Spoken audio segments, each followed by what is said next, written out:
Asker. It's Jeremy and Joe. Good morning. Happy Tuesday. It's icy out there. It rained all day yesterday, and then the temperature dropped, and it is there are sheets of ice. Our parking lot here at work is a sheet of ice. If your surface hasn't been salted, it's ice. That's what I would say.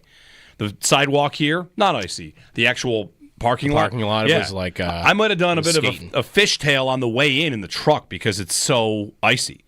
So just be a little bit aware of that with whatever footwear you're wearing and driving places, and if you're walking anywhere, that there could be some ice in a lot of spots where you are. Yeah, I walked across the parking lot I don't think I picked my feet up. The shuffle? Just did the shuffle. Yeah. Like I was skating across the ice. Yeah. So, big show today. We've got lots for you. Sal at 7:30 on Myles Garrett and the Bills. Chris Trapasso at 8 on Myles Garrett and possibly the Bills. And at 8:30, we've got a Browns guest to talk about, Reed says here, Myles Garrett. Myles Garrett. Jeff Phelps, post-game host for the Browns Radio Network, midday host on 92.3 The Fan. And, there'll be other things to talk about along the way, but Myles Garrett's probably going to dominate because it's a pretty big deal. It's Super Bowl week, and he did the honorable thing of not sending a cryptic tweet, but instead just saying, yeah, I want to get traded. Yeah, but big, bold letters, too. Yep. Like, no disputing it. A big, bold letters. No, not even a report. Like, I don't need to leak this to Ian Rappaport. I'm gonna write a letter and then put it out on social media. He wrote a bunch of nice things about the Browns and then said, with that in mind, I am requesting a trade. With that in mind, for the was Cleveland funny. Browns. Yeah. And there's a little nugget in the statement that makes it petty or more forceful. He basically turned a phrase that the GM of the Browns used to describe him from Cleveland to Canton, and he said the plan was never Cleveland to Canton. So, to me, the inclusion of that small line is an indication on how serious he is and how, no, really, this has to happen for me. So, yeah, there you go. Myles Garrett asks for a trade and, figuring out which teams will be involved or should be involved and how much the cost will be part of the fun if, in fact, they decide to move him, which they don't have to, but they probably will. I'll be stunned if they don't. They have money stuff to figure out, right? Because they already have so much money tied up in Deshaun Watson that I think it actually costs them money to trade him. $36 million? Yeah, but I don't know. Teams probably they'll find a way to figure that out, right? Like Garrett's agent would know the Browns cap situation, right? Like if Garrett calls his agent and says, "Hey, I want out of Cleveland," and if his answer is, they literally can't do it, then I don't think he sends a letter. But so they have to know, okay, it's possible. They have a move, they have a maneuver, they can do this, and this, and they can eat the extra $15 million that's going to cost them or whatever it is to move him off the roster. So what ends up happening in these spots usually? The disgruntled player, superstar, wants a trade. What happens 99% of the time? He gets traded. Yeah. So I think he's getting traded. And he wants to go to a winner. And I believe that will happen. Right? Like if he's got 2 years left on his deal, for a team to be willing to give up, it's going to cost 2 first-round picks and maybe even more than that.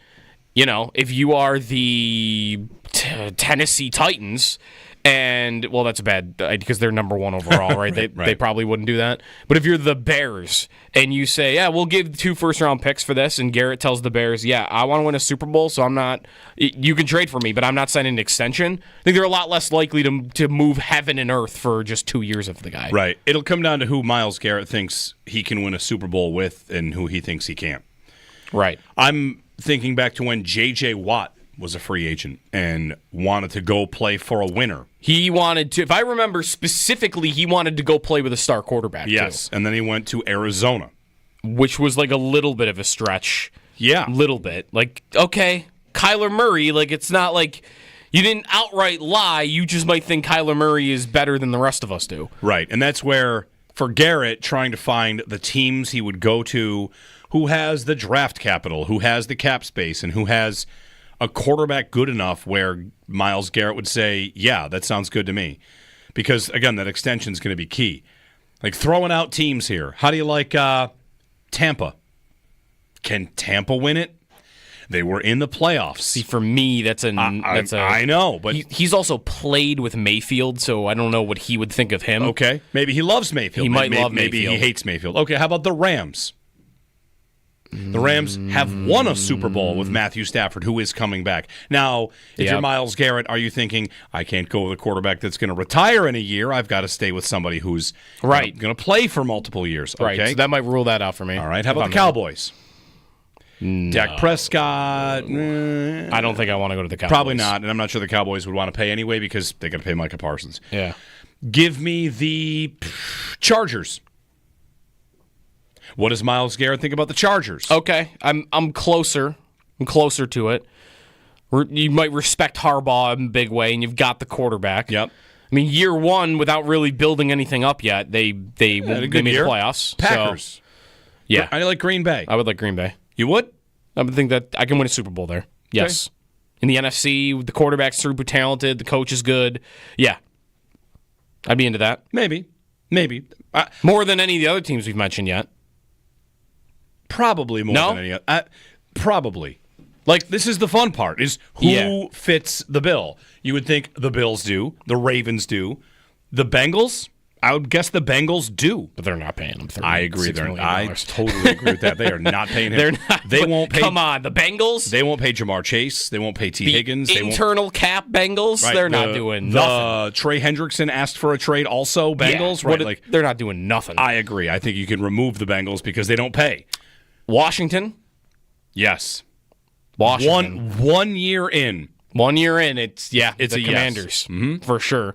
The Lions already have Hutchinson. They have Hutchinson. I'd be stunned if they went for another one. But if the Lions were to get him, then go ahead and write them down in ink for the Super Bowl because to have Hutchinson and Garrett on the same defense, well, then again, their offense. All right, if you're Myles Garrett, how much attention do you pay? Well, they lost their OC. Yeah, and Ben Johnson was the guy. Mm-hmm. Yeah, true. And they lost their DC. Yeah. How about the Niners? They go to the Super Bowl every other year. See, that'd be one where I would, from the Bills' perspective, I would hope that he doesn't see the Niners that way, or the Niners just wouldn't be interested because they already have Nick Bosa or whatever, because the Niners pick 11th this year. They had an off year, and now they pick 11th.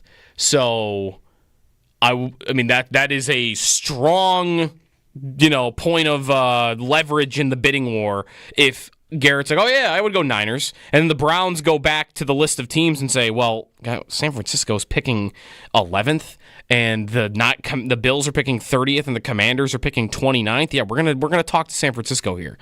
So I would hope that that's not the case. They have guys to pay too, right? Like, they just paid Ayuk. Debo is probably going to get traded because they need to keep creating space. But I don't know their cap situation otherwise other than that, so I wouldn't want to speak too much on it. So, and the last one I would think of that kind of fits for the roster is Baltimore. But is Cleveland wanting to trade him in the division? Like, teams can be weird about that. Not everybody is. Sometimes you'll do it. The Eagles once upon a time traded Donovan McNabb in the division. Like, it can happen. That would be another one where I'd be wondering if they'd be willing to trade him in division to the Ravens, because they're a Super Bowl contender, obviously. It's fun. And there are a million questions that come with this. And I can't quite decide where to start. Everybody wants to do it, right? For the right price? Yes. Everybody wants to do it. Yes. So there's not I'm not sure that I would. I had one person write to me, the Bills probably won't want him because he asked for a trade. Like, if you ask for a trade, that's some sort of scarlet letter, says something about your character, which there are still going to be some sports fans out there that think that kind of thing. I am certainly not one of them. I don't know why anyone would have an expectation that a great player would stay with a bum franchise that's doomed. You don't have to prove anything to me. What you're out there trying to do is have the best career, win a Super Bowl. That's honorable. It is honorable to want to win a Super Bowl. Not everyone should expect it to be Joe Thomas, who plays 15 years for the Browns and never plays a single meaningful game. Like, congratulations, Joe. I don't want that life for me. And Garrett is provably great. Best defensive player in football multiple times. former number 1 overall pick. 7 straight double-digit sack seasons. In fact, the only year of his career he didn't have double-digit sacks was his rookie year, where he had 7 sacks in 11 games. Yeah, pretty good. He would have had it. He's a freak. He'd be the Mike Evans of. He's better than Mike Evans for his position, but like he'd have a double-digit sack season every year of his career if he didn't miss games in his rookie year. Yeah, he's insane. Everybody wants to do it. Brandon Beane, I'm sure, wants to do it. The question is, will you pay for it? Will you pay up what it would cost Cleveland, what it would cost to beat everybody else for Cleveland to say yes to you? And that's where it is really tough for the Bills, I think, to meet a price that others are going to be willing to pay. They could, of course, sign him under the cap. Like, the Bills don't have cap space yet. They'll create cap space. And again, you trade for him. You only need to have enough room the day you trade for him. And then you sign him to that extension, and his cap hit in year 1 is $5 million. Like, you do whatever you want. It's very easy to do that. So cap, forget it. That's very, very, very doable. Draft capital. This is where it's going to be tough for Garrett and the team trading for him and the Browns. Because if I'm the Browns, who would I love to trade with? The Bears. Mm-hmm. Well, Garrett doesn't think the Bears are going to be good enough, so slide down that draft board a little bit. Okay. Mm-hmm. How about the Jaguars? Are the Jaguars, we forgot to mention them. Are they good enough? No. How about the Bills? The Bills have the 30th pick, Joe, and that is not worth that much. If you want to offer a first and a second, that's where someone jumps in and says, that's kind of like a second and a third. It's so late in the draft. Wait until we get to draft season where we hear, I'm hearing a lot of teams only have 20 first-rounders this year. Okay, well, the Bills select 30th, so not exactly a great pick. And same with the second round. And if you offer them a future first, same thing. If you're the Browns, I'm sorry, you've won how many division titles in a row? Where should I expect that future pick to be? 26? Yep. So the Bills have more work to do than other teams if they want to do it. They do. You also have to pray that there isn't a team out there that will say, all right, we're not on his list. Fine. We're going to do it anyway. We're pretty good. We're going to trade for him. We think by the time that his contract's up, we'll have proven to him that we are a Super Bowl contender. And that if he does not have a no trade. I had read earlier in the day that he does have one. Oh, does he? I had read that earlier in the day, and then it saw later in the day that he doesn't have one. I thought he didn't have one. That would obviously be important to this, because if he does, then you couldn't do this. But if I'm the Dolphins, and he doesn't think I'm a Super Bowl contender, but I say, well, if we trade for him, we have 2 years to prove it to him. And even if we don't, we could trade him then, franchise tag him, right? Like 3 years of control. Like, all right, let's do it. It's worth the 2 first-round picks. Let's go try to win it right now. And if we accomplish our goal, then he'll be willing to sign here. You gotta, if you're a team like the Bills or a team like the Commanders or the Eagles or whoever that's at the bottom of the draft order, you gotta hope that there isn't a team like a Miami at 13 or like a Indianapolis at 14 or Atlanta that is 10 to 15 picks higher than you that isn't willing to take that gamble. Because if there's even one team that's willing to take that gamble, that's who Cleveland's going to want to do business with. It's who I would want to do business with if I'm the Browns, because I'm going to get, I'm going to get 15 spots higher in the first round. What's that worth on the draft chart? Is that worth like an additional second-round pick? You might have to just pay a premium. That's not to say you couldn't get it done, but if there is a team like that in the middle, then a Bills or a Commanders or whoever might have to, Cleveland might tell them, well you're going to have to kick in an extra second-round pick here. Or you got to kick in a player that's going to be very valuable to us. I saw, people are tweeting about, Greg Rousseau. Do the Bills have to add in a player to the level of, a Greg Rousseau that a team in the middle of the draft order wouldn't have to do? Rousseau is such an interesting name because I have a question about Rousseau that's kind of like the flip side of this. If Greg Rousseau is your best pass rusher, is that okay? Should you really go for Garrett? It's not great. Is Rousseau as your top guy good enough? I would say no. I would say he's good, even very good. I think if he's my top guy, I'm probably not great. I think I'm only pretty good, at best, as a unit. So I would say no. I'd like to do better than that for my number one pass rusher. Okay. If he's my number two, I feel fantastic You're in about great it. shape. But your timing is a little weird there because if you are trading for Myles Garrett and you are planning on giving him a contract of $30 to $35 million a year, am I going to give Myles Garrett $30 to $35 million a year and then turn around and give Greg Rousseau $20 million a year? I don't think so. I'm going to suddenly spend on a team where I have this massive quarterback contract. I'm going to pay what? $55 million a year to one position?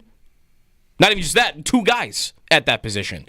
So I like Rousseau a lot, and I think ideally the best unit you could have is Rousseau and Garrett playing together. But I think he's somebody I would be trying to leverage in some way or another because I don't want to pay him if I am going to win the Garrett sweepstakes. How much leverage could? Well, here's the thing about Rousseau. How much leverage do they have? How enticing of a piece is he? You've just said you'd like him as your number two pass rusher. I would think other teams would think the same thing if you do. And he's no longer cheap, and he needs an extension. Right. It's if you trade Rousseau in year 3, where you've got year 3, fifth-year option picked up, year 3, 4, 5. Okay, I got 3 years, young pass rusher. He is still very young. He's 24. 24. Like Groot, as they say. He's very young. Yep. But he's no longer a bargain. Now he's an expensive player, and he's about to be a lot more expensive. So if you want to trade for Myles Garrett and include Greg Rousseau in that deal, don't the Browns need assurances that Rousseau's going to sign? And they have to like the number. Yeah. Yeah. So that's a little tough. They have to like the player. They have to like the number. They have to. What are they going to do, too? Like, does that matter to this? Maybe it doesn't because of his age. You might think no matter what their plan is, then they'll be fine. But are they rebuilding? Are they starting over? Are they trying to win this year and next year? Or are they going to draft a kid and just be starting over completely? They should probably go to the deepest rebuild that's ever happened because their cap space is so killed that they get as many picks as possible and try to have the youngest team of all time and win in like 3 years. So maybe if Brandon Beane said, "Hey, you interested in Greg Rousseau?" They might say, "I'd just rather you throw in an extra second-round pick or third-round pick." Like they might just want the picks because it's cheap, among other things. Yeah. 803-0550. What do you think, Bills fans? How badly do you want it? I've seen everything from I wouldn't pay too much, which I think is totally a reasonable thing to say, to if they don't get this done, I'll be devastated. It's going to be a tough deal to get done if, in fact, they want to. But a game wrecker is available. Well, at least the game wrecker wants to be available. Whether or not the team trades him remains to be seen. 803-0550 is our phone number, 1-888-550-2550. Over the last 2 years, from Mina Kimes, Myles Garrett is second league-wide in pass rush win rate, despite being double-teamed 30% of the time. Amazing. Yes. Yeah. He is double-teamed 30% of the time and is second in pass rush win rate.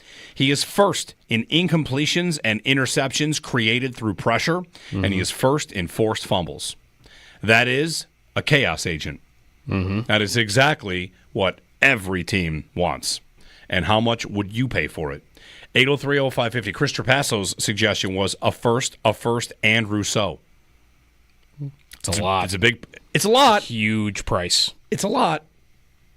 Is it, though? Are 2 firsts for the Bills really that much? I'll get you the math on that because if you do the draft value chart and start adding things up, it's not that much when you consider where you're picking.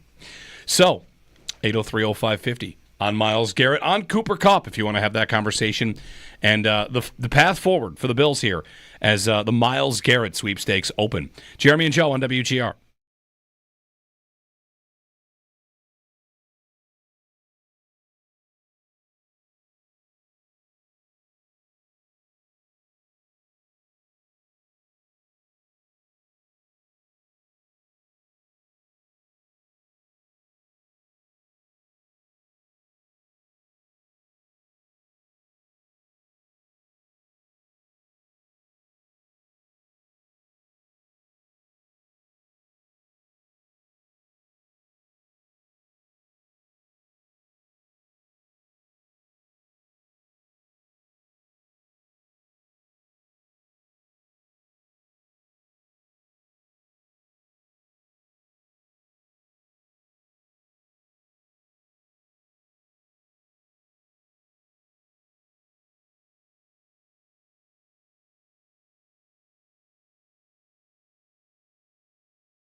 Myles Garrett requests a trade out of Cleveland, writing a letter to the fans and the organization that ended with he wants a trade out from the Cleveland Browns. Says he doesn't care about going from Cleveland to Canton, which was the words that the Browns GM said about him about a week ago.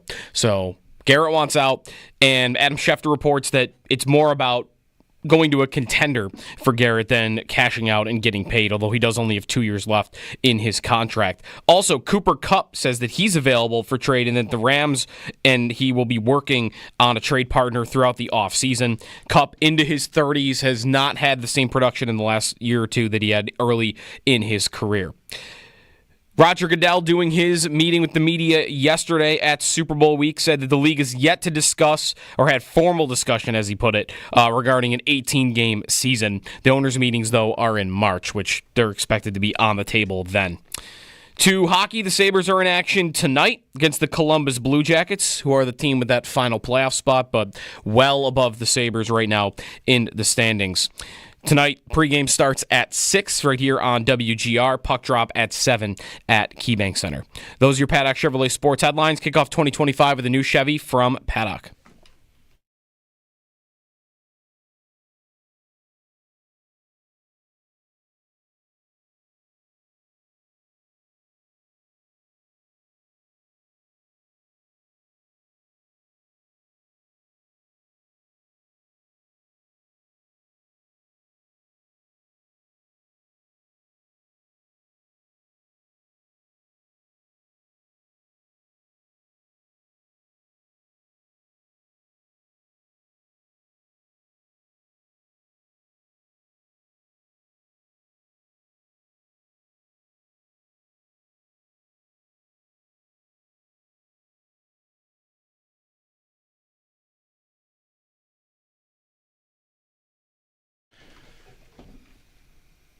I think the Rams are stacked at pass rusher, aren't they?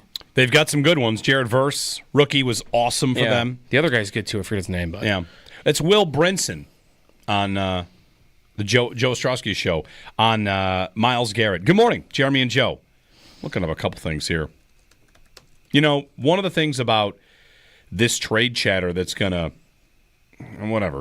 bother me, what if the price is 2 firsts and a third? All right, it's 2 firsts and a third. Would you pay that? We kind of have this umbrella view of the trade market and of the draft market. I did the math. I pulled up a draft value chart, and I added up how many draft points 2 firsts and a third is for different teams to illustrate how different that is. For instance, 2 firsts and a third for the Bills is 1,344 draft points. Okay. Is that a lot? You're thinking, wow, is that a lot? 2 firsts and a third for Cincinnati is 2,000 draft points. That's almost double. It's 50% more. Yeah. 2 firsts and a third for the Bears is 2,800 draft points. Twice as much. Yeah. So when someone on a television, or me, says, would you give up 2 firsts and a third? For the Bills, that's like $100. And for the Bears, that's like $200. Right. So, figuring out the right landing spot, where he wants to go, who can extend him, who wants to be bold and all that, there's going to be an appetite, I am not confused why, for the Bills to bleep them picks. Who cares if you pick in the first round? Just like Will Brinson said, you're picking 30th. Who cares? Right. You've got 4 years of one of the best players in football, and I just picture Sean McDermott blowing up Brandon Beane's phone like, let's go ahead and get this. Get me this guy. Let's go ahead and get that I done. have not had this guy. The Bills wanted this guy. Vaughn was supposed to be close to it, but even Vaughn was not. Vaughn was good. Vaughn was great. He was amazing. He was amazing, games. but he was 34. Yeah, this guy's better than Vaughn was when they got him in. Yeah, this is the peak of his powers. Unless you want, you can argue T.J. Watt, fine. But I'm willing to say Garrett's the best of his generation. Yeah, like a Hall of Famer, first ballot Hall of Fame. First ballot Hall of Famer. He's an All-Pro every single year. Like Vaughn was still great, but it was not. Oh, he'll be a first-team All-Pro the second he walks into your team. Right. There was doubt. can he still produce? What kind of player are you getting? Yep. And you don't have as big of the age concern. So, I would McDermott, what he can do with a pass rusher like this, he has not really had. He has 100. He's been in the league since 2017, so lines up right with when McDermott got to the Bills. He has 102 sacks. Garrett does? Garrett does. What do the Bills what have? do you think the number is for the high? The high for the Bills sack getter is since McDermott got here in 2017. Garrett's 102. Yeah. The number one Bill? The number one Bill has 32. 27. Okay. Ed Oliver. Yeah, I mean, has 27. And part of the reason that the leader is a defensive tackle is because what have they done? Rotated in mercenary defensive ends again and again and again, and spent draft capital on them, first and second round picks. Yep. 803-0550 is our phone number. What do you think about the Myles Garrett idea? What would you give up?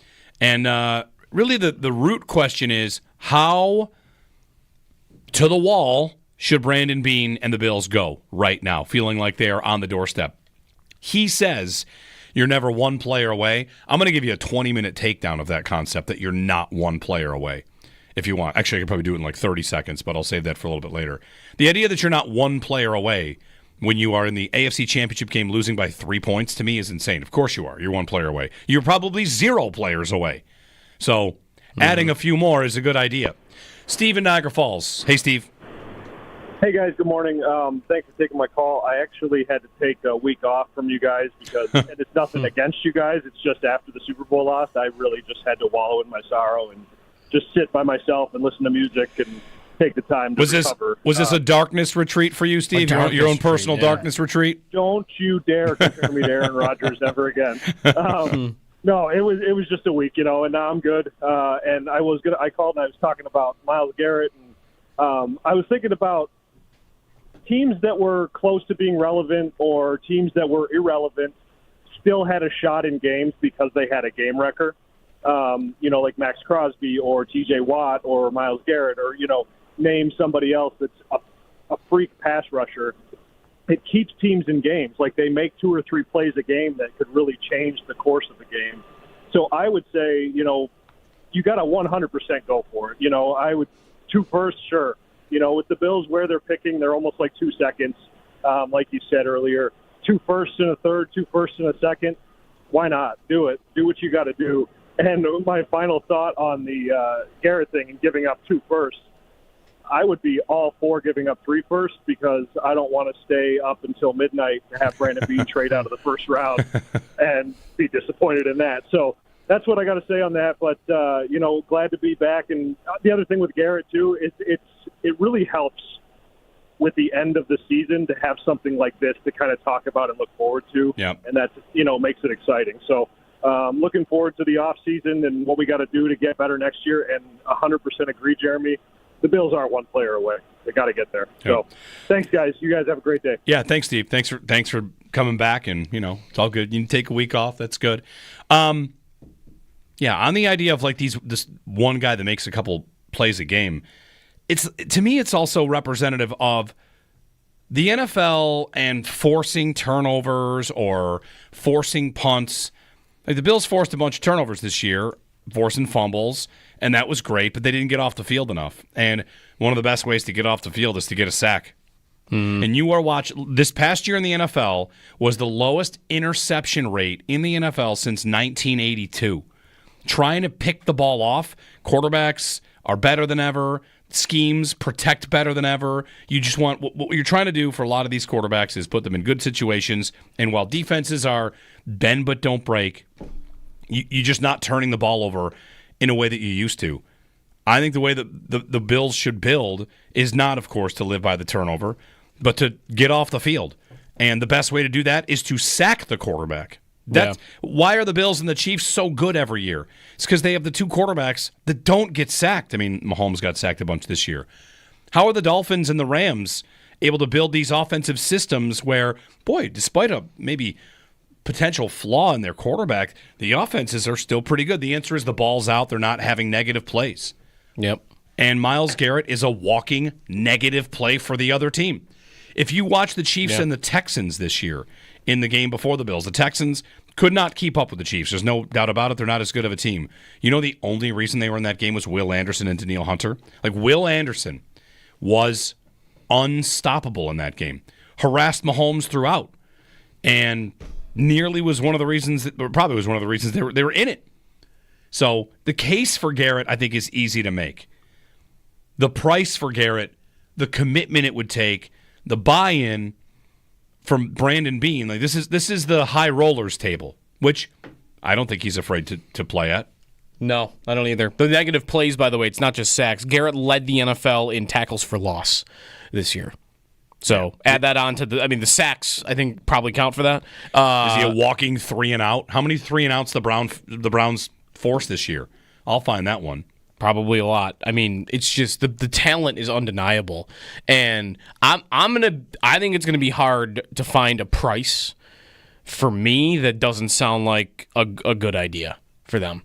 And I might admit this is probably not the smartest way to do it, and I bet the Bills would not do it this way. But I bet what's leaking into my wanting to see them do a trade like this so bad is their recent track record with first-round picks, right? Like, and thinking about, it could be very easy to say, and again, this is not how they should do it, but it could be very easy to say, well, trading 2 first-round picks would be like, would I have traded Keon Coleman and Dalton Kincaid for Myles Garrett? Yes. Would I have traded Kyer Elam and Greg Rousseau for Myles Garrett? Like, pick any 2 first-round picks in a row you want that aren't Josh Allen. And you're probably saying yes, aren't you? Yep. Throughout the whole but that's part of the point, right? Like, it's not just Beane and McDermott. Like, their draft track record is not really that different than other teams in the league. Like, teams swing and miss all the time, especially those that are picking at the end of the first round. So they're not really unique to this. It might just be more of an exercise in what is that pick really worth if let me do it with another team. Go find another team. Is there a combination of 2 first-round picks in a row that I would say, yeah, that's worth more than Myles Garrett? Like, I bet there are going to be very few examples of that in the NFL. Yeah. And you're not getting the rookie contract, so there's money that adds into that as well. I know. But I just think go get the star player and don't worry about losing an extra 30th pick next year. Or hopefully 32nd pick next year. Just don't worry about it. 803-0550 to give us a ring. Wide open phone lines if you want to get in on Garrett. I don't think you have to be on board for it. I don't think you have to. Everybody's going to have a price. The question is, how far do you go in for it, right? Like firsts and seconds and thirds. What if it was 3 firsts? 3 firsts? Well, to the caller's point, to Steve's point, I don't want them to do 3 firsts because, Joe, we have draft coverage to do every single. We want to have draft parties, I think. How am I going to drive the wide receiver train if the engine's out of coal? Yeah. Like, I don't want to give up 3 firsts. Yeah. 3 years of not talking about a first-round pick? Mm-hmm. I mean, whatever. If they won the Super Bowl, we would just play the parade on draft night every year. Imagine if they traded their first round pick in 2027. No. Just, hey guys, we'll see you in 2028. That's our next first round pick. I would say if they that did doesn't have to be bad. That doesn't have to be bad. Look at the Rams. Right. The Rams got made fun of for how they traded picks away, and throughout that, they were pretty successful the whole time. Yeah, they didn't have a first round pick. Last year was their first round pick since 2016. Here's a fun. And what did they do in the middle? They won the Super Bowl, but even beyond that, they made the playoffs like almost every year. Here's a fun, again, another thought experiment, another question.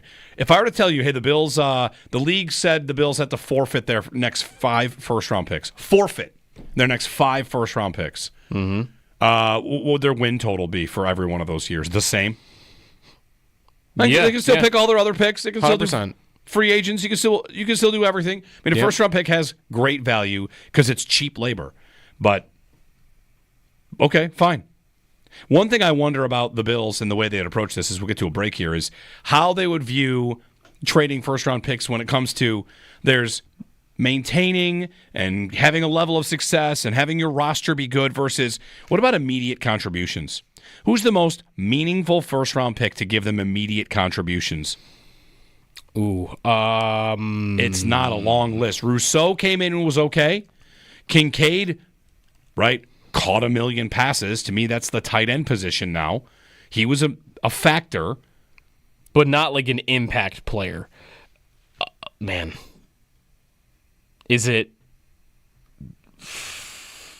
Trey White? Edmonds? It's Trey White and it's Josh. I mean, it's Trey White. It came in. Trey White was great right away. Trey White was great immediately, and before that, Sammy Watkins. 8030550 on Myles Garrett. Cooper Kupp. Who's next? Get some more names out there. Roger Goodell at the Super Bowl Media Day spoke about officiating, spoke about the line to game, chips in footballs. There's a lot of information out there I want to make sure to pass along about where the league stands on this and the timeline for a potential future where there's a chip in the ball and they can fix it all, because that information is out there. It doesn't make a sexy headline, but it's out there. So we'll pass that along too. Jeremy and Joe, our phone number, 803-0550 on WGR.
It is Super Bowl week. Hey, the Sabres play tonight.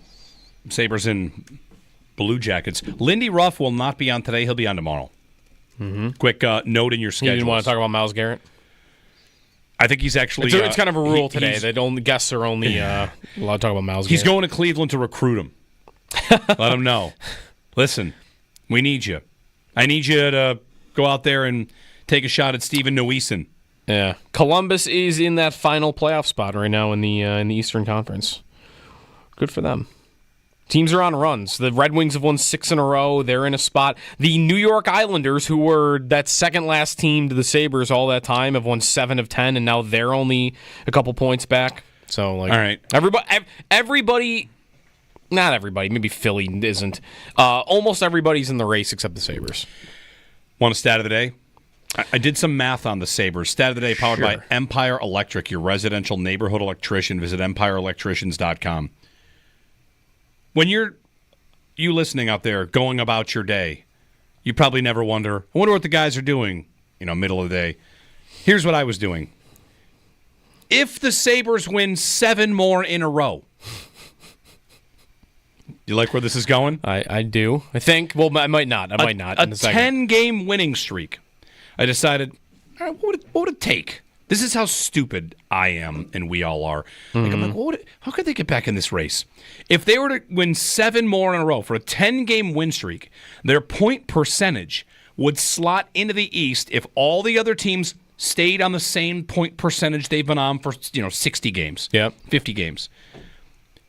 If they won 7 straight from here, their point percentage would indicate that they would likely have to still jump over 5 teams to make a playoff spot. If they won 7 in a row. 7 more in a row. If they won 7 more in a row. Yes. If you're thinking, well, what if they got a 13-game win streak to totally undo the 13-game losing streak? If they won 13 in a row, their point percentage would suggest they would still have to jump over 2 more teams to get into the playoffs. Look on Josh's face. I'm sorry, Josh. Josh did not need that one today. Is this better or worse than my Sabres asteroid stat? Did you see that? No, but you know what? You want me to save that one? No, I want you to give it to us. All right. The Sabres asteroid stat is Twitter. You can't even go back and look. I know it off the top of my head, though. NASA's discovered this asteroid that is like a city killer that is got a 1.2% chance of hitting Earth in 2032. Okay, the Chute's the number 1 on their list for asteroids to watch. 1.2%? 1.2% chance to watch. The Sabres, with their win over the Devils, have finally eclipsed asteroid probability. Right. They're now at 1.4%. 1.4. According to Money Puck. Well, now that I've given you, if they win 13 in a row, you think they're still 1.4? I mean, if they won 13 in a row, they'd still be maybe sub 500 to make it. Sub 50%. They might be like 20% at that point.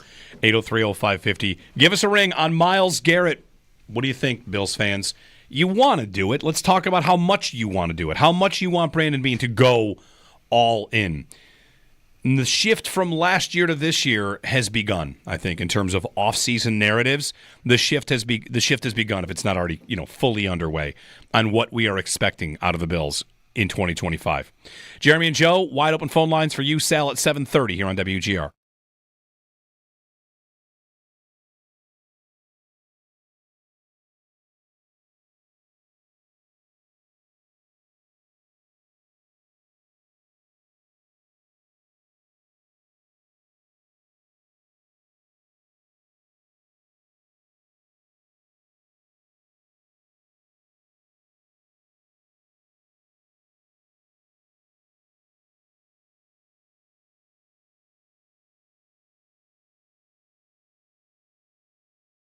Jeremy White here for FanDuel Sportsbook, official partner of WGR Super Bowl 59.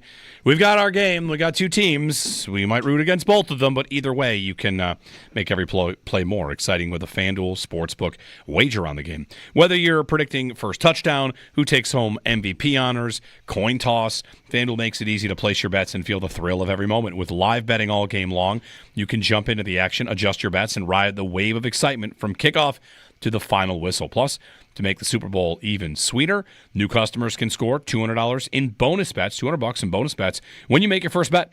Place a $5 bet. If you win, you'll get $200 in bonus bets. Download the app or head to FanDuel.com/white and bet with FanDuel, official partner of Super Bowl 59. 21 plus and physically present in New York. First online real money wager only. $5 first deposit required. Bonus issued is non-withdrawable bonus bets that expire 7 days after receipt. Restrictions apply. See terms at sportsbook.fanduel.com. For help with a gambling problem, call 1-877-8-HOPE-NY or text HOPE-NY.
Big fish is on the market, or wants to be on the market at least. Myles Garrett of the Cleveland Browns, who's been an all-pro almost every year of his career, double-digit sacks every year of his career except for his rookie campaign, writes a letter and posted on social media yesterday that ends with, "I want to be traded from the Cleveland Browns."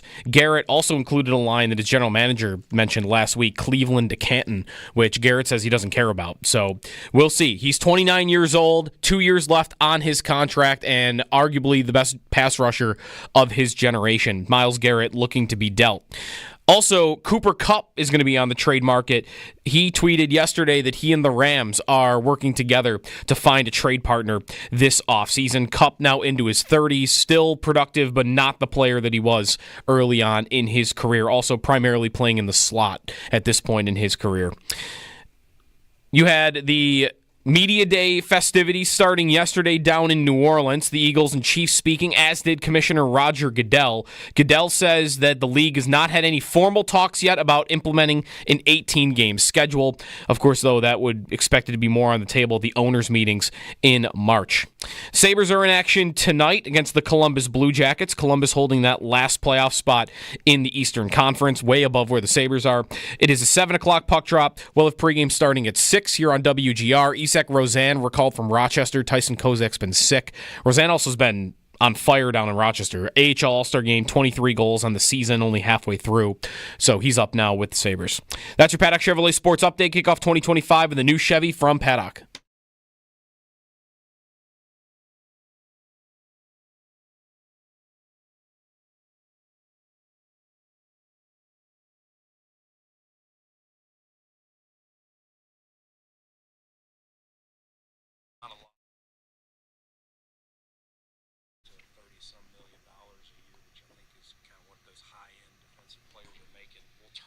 Stone we can. Would I love to add one of those guys? Heck yeah, I would. Bills GM Brandon Bean. I have a let's get stupid. It's a snarky let's get stupid. Oh, okay. Aren't they already kind of snarky in the first place? This one's extra snarky. Extra snarky, let's get stupid? I want to do it. I don't want to do it. I shouldn't do it. Is it like trading the Sabres for Myles Garrett or something? No, it's more along the lines of a snark cannon for let's get stupid. Wheel out the snark cannon. Listen, we get off the air. I have a lot of time to think about things, and I think about a lot of things. Snarky things, apparently. Yeah. I thought, what if the trade was a three-way trade, and the Bills helped spin Myles Garrett to the Chiefs and got like a first-round pick in return? Would that be good? You do what's best for your franchise, Joe. You got a first-round pick out of it. These are the things I think about. This is why when they make a trade with the Chiefs, I say to you, this is terrible. I'm going to think about this all the time because now I got to make snarky comments about trading Myles Garrett to the Chiefs. Would you, if you traded 2 first-round picks for Myles Garrett and the Chiefs then offered you 3 first-round picks, would you do it? Love the question. This is let's get stupid and snarky. Yeah. A new feature. Because I'd say no. Yeah. I would absolutely say no. 803-0550. Jeremy and Joe, good morning. We're not going to be, well, we might continue to be snarky and stupid, but we'll leave that one there. To me, like a big part of the conversation here, and yesterday I listened to a lot of the people I normally listen to. Listened to Sal, listened to the afternoon show, checked in on Joe Marino and Locked On Bills. Like Joe Marino on Garrett is like, this guy's a dude. Go get him. Yeah. Your people that you trust in every facet of Bill's life. You think some people are too off the handle and some people are much more calm and reserved. Everyone is basically on board with go get it done. And everyone's going to have their own price. But to me, what it represents, what yesterday's reaction to Myles Garrett requesting a trade is Bills Mafia has firmly stepped out of that 1 year long, no pressure, play loose, no one believes in us, year in transition. That is over. Time of death was when they lost to the Chiefs, I suppose, maybe before that, maybe midseason. And we are firmly in go get it, all in mode. Mm-hmm. If you're talking about, I would trade 2 firsts for Myles Garrett, you are all in. Get it over the finish line however you have to do it. Get bold. I don't know, risky, gamble, whatever. Like Garrett is about as sure a thing as any player in the NFL. Yeah. He has an incredible body of work. You might wonder about age. It's not even that concerning. 29 though, like it's 29 is not I'm not bad. saying he's right. He's not Rousseau, who's 24, but 29.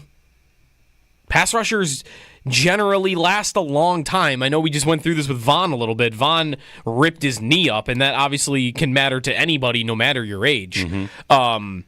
But pass rushers can play. It can can play a long time in the league and be very productive. And I'm not even worried about that because if he's 29, if I'm getting 3 AP first team all pro level seasons from him, which I kind of would expect, then you want to tell me that, okay, there's a decline after that? Whatever, man. Like, Yep. I'm trying to win a Super Bowl right now, and he would immediately be the second best player on the entire football team.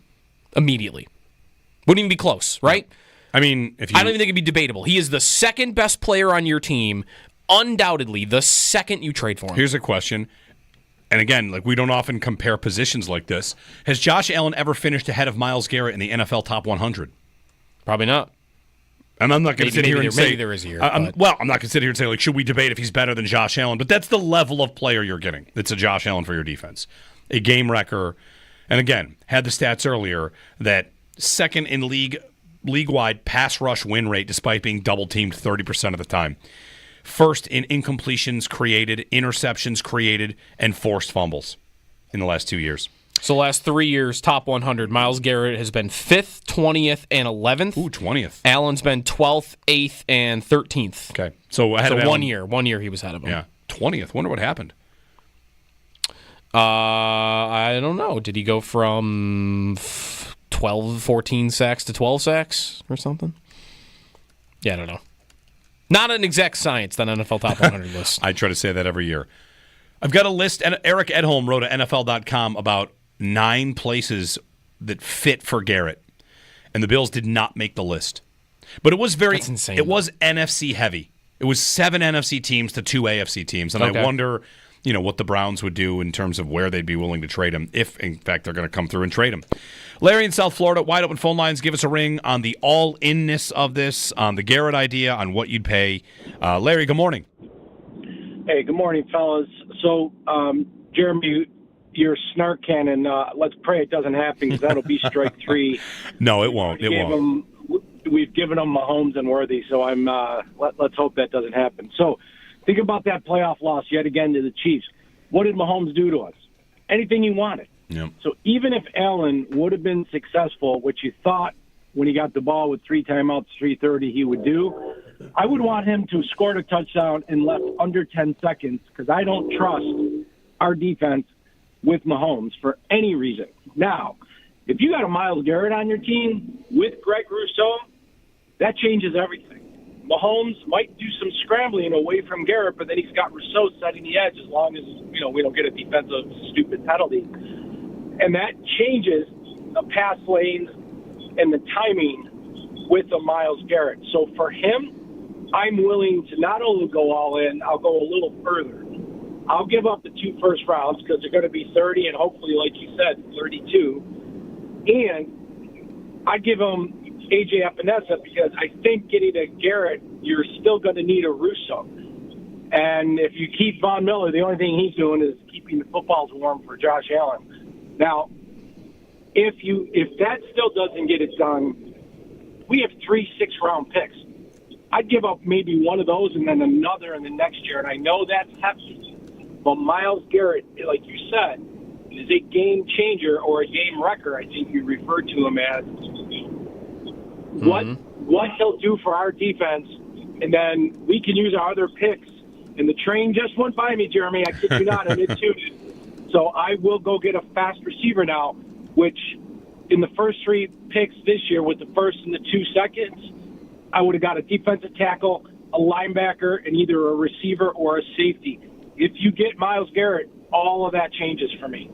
So, Larry, on Garrett, let me give you one stat on Garrett because I have formerly lived in, I would not be chasing defensive ends to try and get to Patrick Mahomes because he gets the ball out so quickly, right? Like, it's just, how are they going to beat the Chiefs? I don't have the answer. They never have an answer for Mahomes offensively.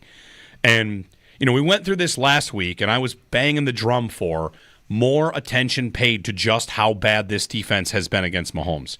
There's one stat on Garrett that would encourage me, or I'd be pointing to this. He led the NFL in quick pressures, which is not just you pressured the quarterback, because what do you need?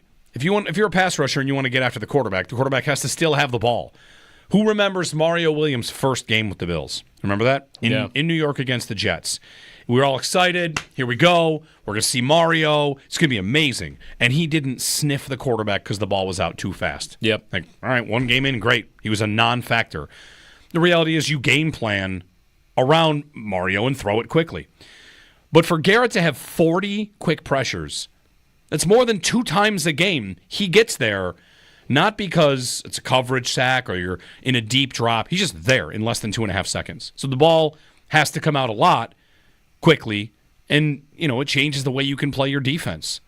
But the fact that he's number 1 in the NFL in fast pressure, to me, is obviously the true sign of a game-wrecking defensive end. Will Anderson against the Chiefs in that divisional round game was a terror for them, and Mahomes had to get away from him all the time. They had to figure it out the whole time. You want to know his exact numbers against Mahomes? Sure. Myles Garrett against the Chiefs. He has played them 4 times in his career. He has 3 sacks against the Chiefs. He had 1 sack in each of his first 3 meetings. He did not have one at their end-of-season meeting this year against the Kansas City Chiefs. And in those 4 games, he has 29 pressures, including this one game of this past year. So 7 was the pressures one game per he game. didn't have a sack. He had 12. Yeah.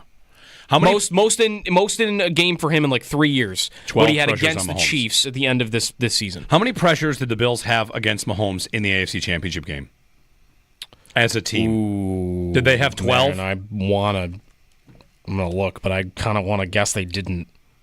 Didn't feel like they did it? Now, they were getting rid of the ball, but that's part of your point, right? Like the quick pressures, because the Chiefs are running a ton of RPO, balls out pretty quick, where you only have a second, 2 seconds to get there. But if that's what if Garrett's the best in the league at that, then, I might not get a sack out of him, but it might be more important to have him versus somebody else. Greg Rousseau's not getting there that quickly, right? Yep. I mean, again, 12 pressures against the Chiefs at the end of the year. Like, I'm sure they were doing a lot of quick passing in that game, too.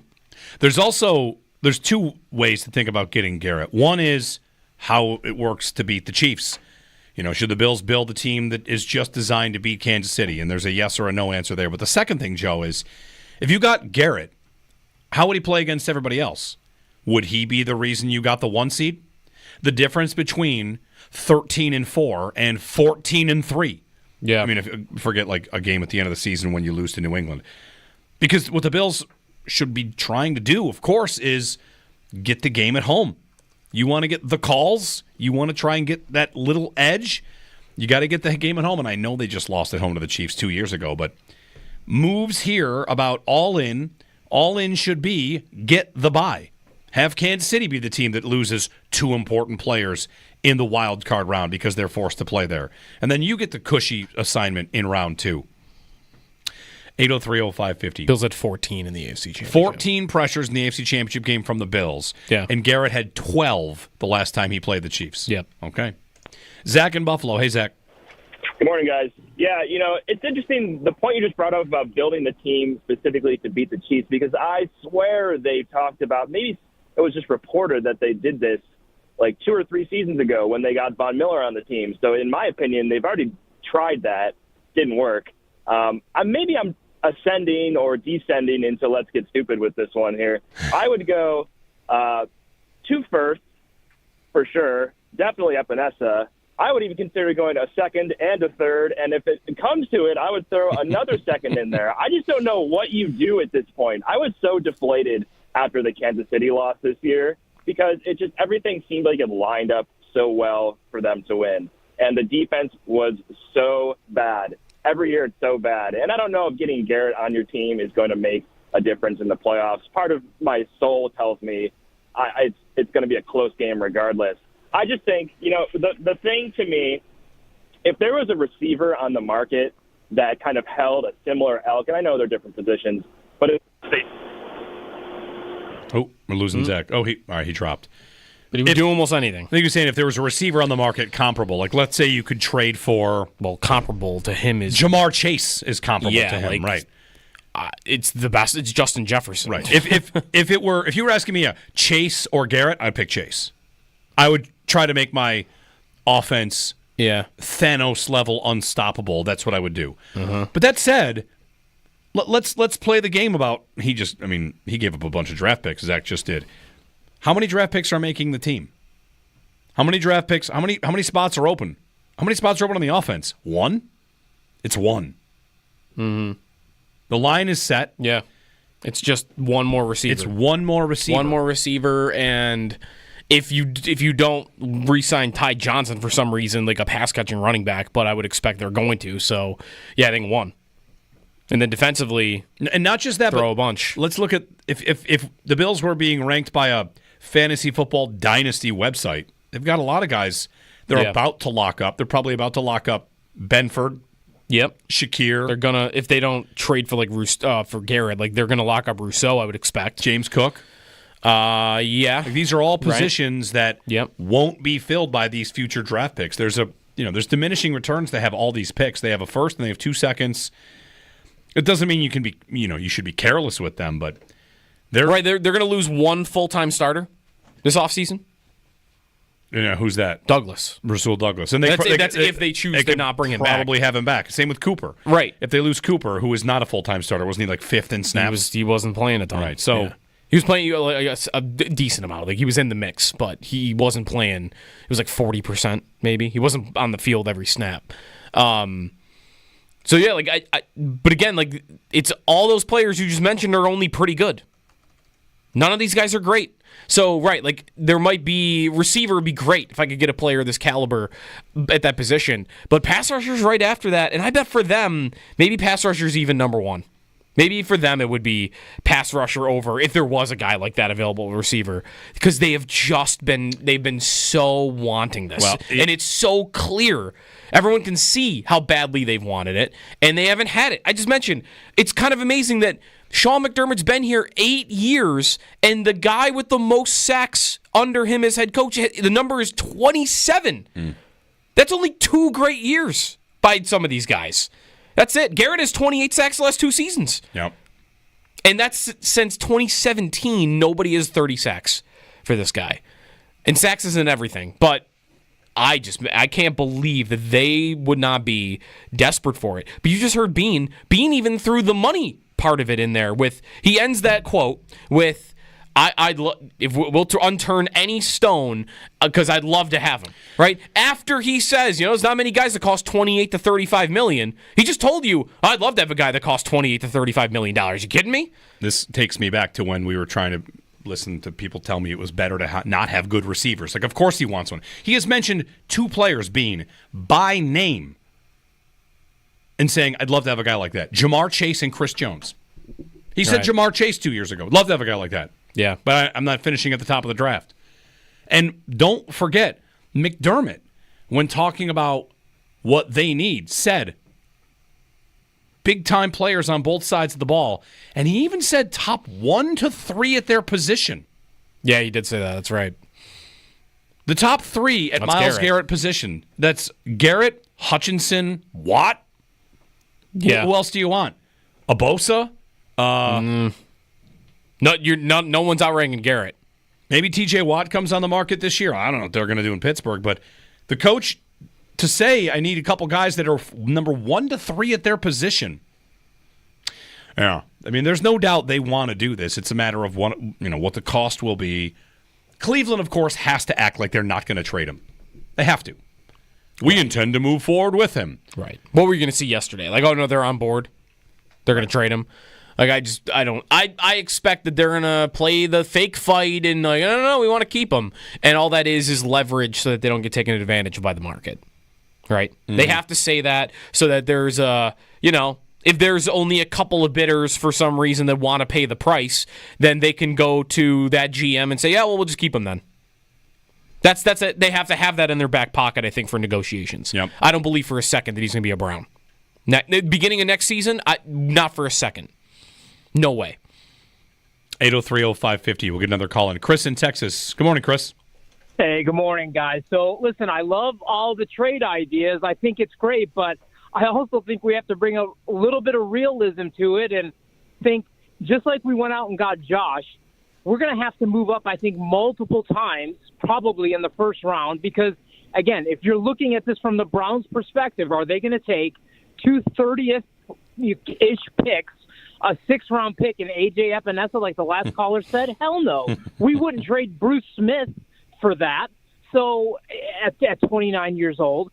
So you're going to have to do something better than, Verrata and a 4th for fill in NHL superstar name. It's just not going to work. I would love him too, but you got to think, are you going to trade Bernard, Terrence Johnson, James Cook to move up to the teens, and then what are you going to do to move up to a top 10? The Browns are going to want at least that. So I don't know. I think we just got to get a little more realistic on it, and appreciate everything you guys do. Thanks. Thanks, Chris. Yeah, there might be a little bit of a test here. If someone offers you, hey, what do you think about this trade package for Myles Garrett? And you say, I'll do that in a second. That means it's not good enough. This is a trade that's going to have to hurt. It's going to have to hurt, right? Yeah. It has to hurt a little bit.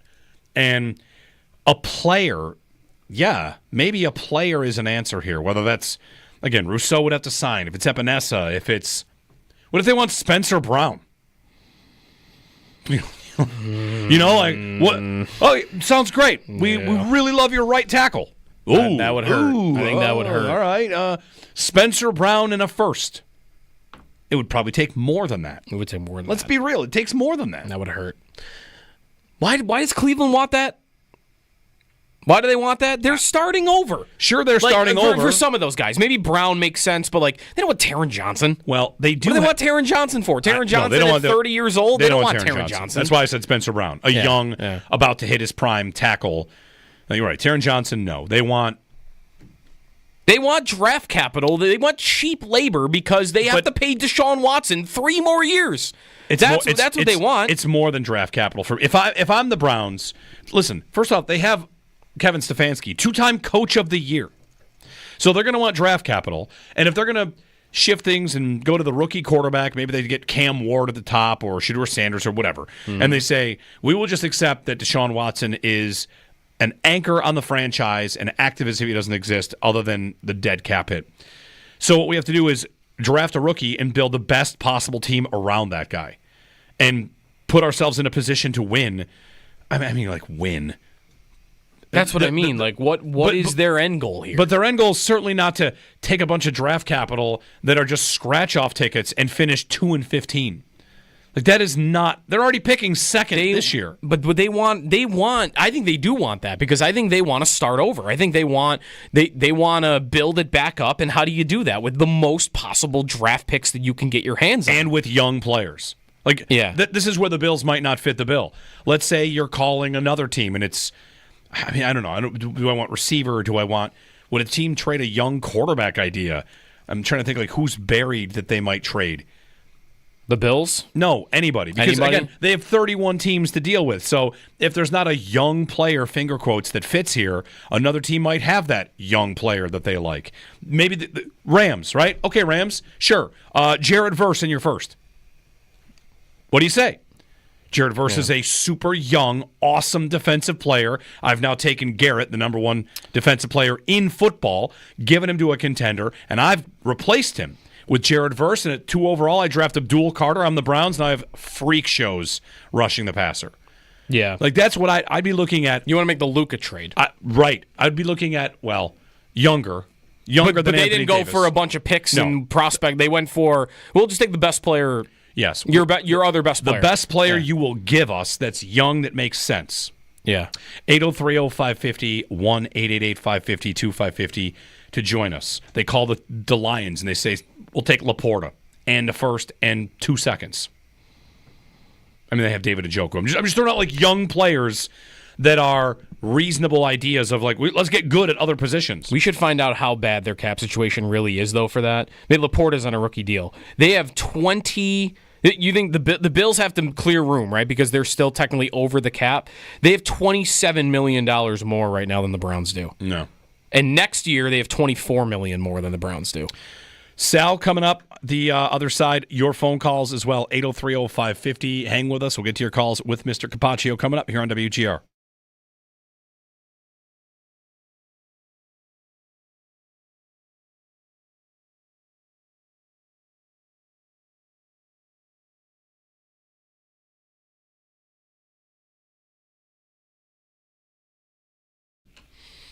Sneaky Joe DiBiase here. If you haven't been to Seneca 1 in a while, I think you're going to be blown away, or you might not even believe that it's the same building that it was before. I recently toured. This building was empty, of course, only a couple of years ago. Blown away by the energy, all the different amenities, over 100 apartments, public food hall, underground's coffee shop, co-working spaces that have awesome views, a dog salon, car detailing while you work if you need it, and the brand new tap room at Other Half Brewing Company is amazing. They've got games all over the place. They've got a great selection of IPAs if you're into that. It really is like a mini city. Seneca 1, home to businesses revitalizing downtown, and there is still limited space available. If you're looking to do business at a higher level, you should be at Seneca 1. If you want to take a tour, visit Seneca1Buffalo.com. Schedule your tour today.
Myles Garrett could be on the trade market. He wrote a letter yesterday, posted it on social media, saying that he would like to be traded from the Cleveland Browns. Also included a line that Andrew Berry, the GM of the Browns, mentioned last week, Cleveland to Canton. Garrett writing that he doesn't care about Cleveland to Canton and never has. So we'll see if he actually gets traded. Mike Garafolo reports that the Browns' stance has not changed, although typically when you see that, the team ends up trading him anyway. So we'll see about Garrett. There's another player on the trade market. Cooper Kupp on Twitter writes that he and the Rams are working together to find a trade partner this offseason. Kupp into his 30s, not the same player he once was, still productive, but definitely not what he was early in his career. To hockey, the Sabres are in action tonight, 7 o'clock against the Columbus Blue Jackets. Columbus currently occupying that final playoff spot in the Eastern Conference. Despite the 3-game win streak, the Sabres still find themselves 12 points back of the Blue Jackets for that position. That pregame will start at 6 here on WGR. Those are your Paddock Chevrolet Sports headlines. Kick off 2025 with a new Chevy from Paddock.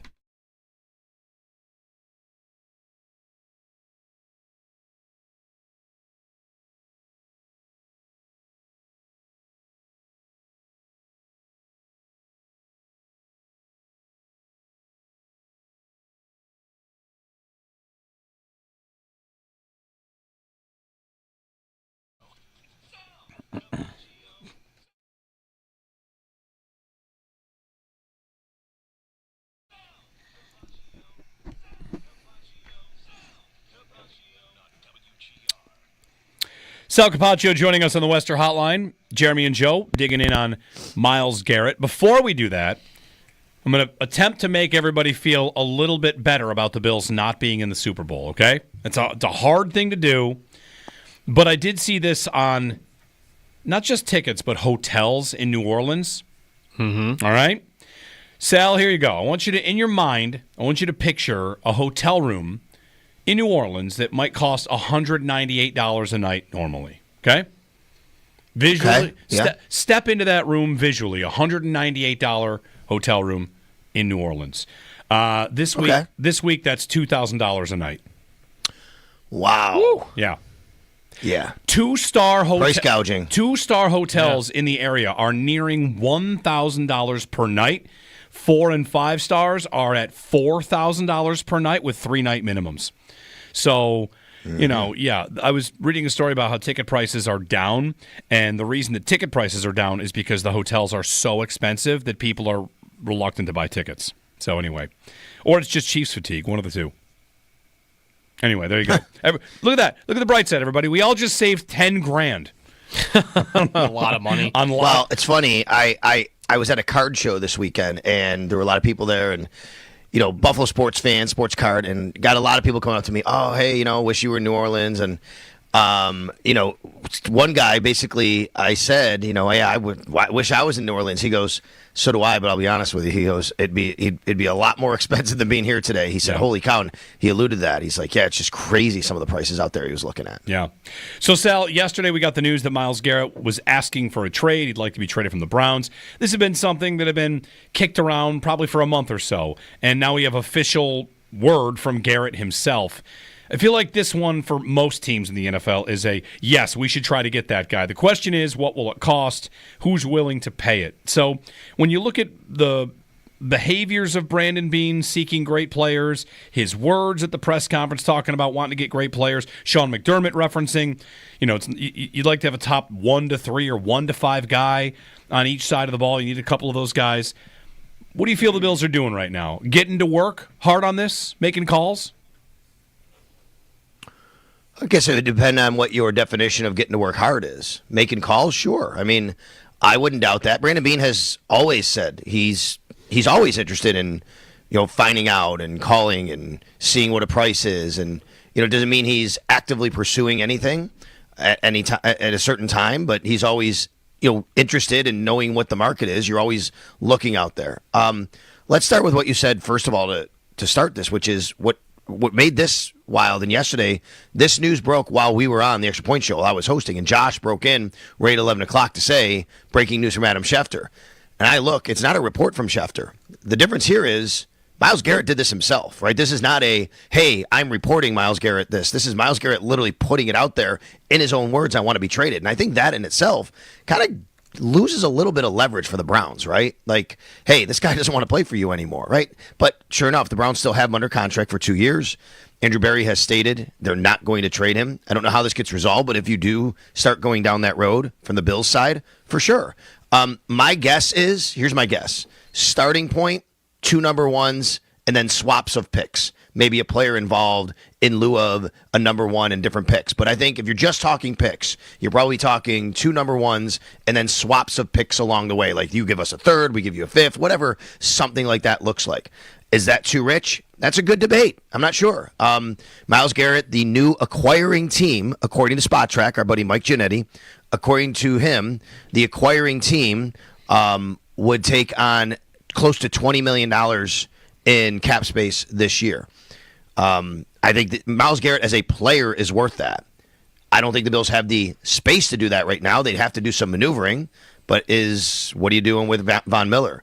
You got Greg Rousseau's contract at $13 million. Are you going to adjust that? You got Josh. So there's a lot of different mechanics here at play for any team, especially including the Bills. Yeah. So him being worth it, like to you, is he what everyone's calling him, like best pass rusher of his generation? Like at least with him, T.J. Watt, because I mean the numbers definitely show it. The accolades. He's an All-Pro almost every year. Like it just feels like there's no. I don't even know what the argument against him as a player is. It just feels like he's almost a perfect defensive end. I agree with you, Joe. I think he's still really good. Got a lot left in the tank. Go look at the history of pass rushers, the best pass rushers in the history of this league. They play longer than almost any other position at a high level. Meaning, like, once receivers get to, like, 32, you see the drop-off, right? 31, 32. Once quarterbacks generally get to... I guess you get quarterbacks a little different because so many guys are unicorns now and they can play. But running backs, we know. Like, you just don't play into your mid-30s. That's not the case with pass rushers. Like, really good pass rushers. Even Von Miller was playing really great 2 years ago before his ACL. Go look at Reggie White. Look at Bruce Smith. Pro Football Focus graded Von well this year as a guy that when he was in there, he was good. 100%, right? And I'm talking about the production of sacks, but you're right, Jeremy. I'm looking at the stats. But if you go just back and look at the stats, even before the era of Pro Football Focus, look at Julius Peppers, look at Reggie White, look at Bruce Smith, look at a lot of these guys. If you put that position translates into numbers late in careers when you're great at it, because you can literally just be a one-trick pony at times. I mean, you could get to a point at where you're 35, just go get the quarterback on third down, and you could still be effective. That's not even Myles Garrett. He's a 3-down player still. Myles Garrett's going to be a 3-down player for the next few years. He's only going to be, this will be his 30-year-old year in the NFL. And to me, a pass rusher at his caliber, his 30-year-old year is in his prime. So let's go back to what Brandon Beane said. As long as number 17 is our quarterback, we're going to keep taking swings and want to win a Super Bowl. That's what their mission is. To me, you have to at least investigate. I'm not here to tell you got to give everything the Browns want. I don't know. I mean, there's a point that comes, like, you just can't do that because at some point you need these younger players and draft picks to actually be a part of your team due to all of the salary cap constraints you have. Even last year, every Bills draft pick, I believe last year, every Bills draft pick made the team. Part of that is, guys, because of necessity. Like, you have to have younger players being a part of your, I'll say, cheaper labor pool on your team considering your salary cap. So it's not like, oh my God, do everything. But I absolutely think you have to be involved in finding out and trying to see if you could do something to put this player on your team to get you to a Super Bowl and win a Lombardi. Do you know yet how good idea the Bills might have cap space-wise? I saw Pro Football Network have that they have $70 million in restructuring and like cap flexibility. Like they could cut guys like Von if they wanted to, $70 million. But that would be, if you kicked every dollar down the road that you could, and I doubt that they want to do all of that.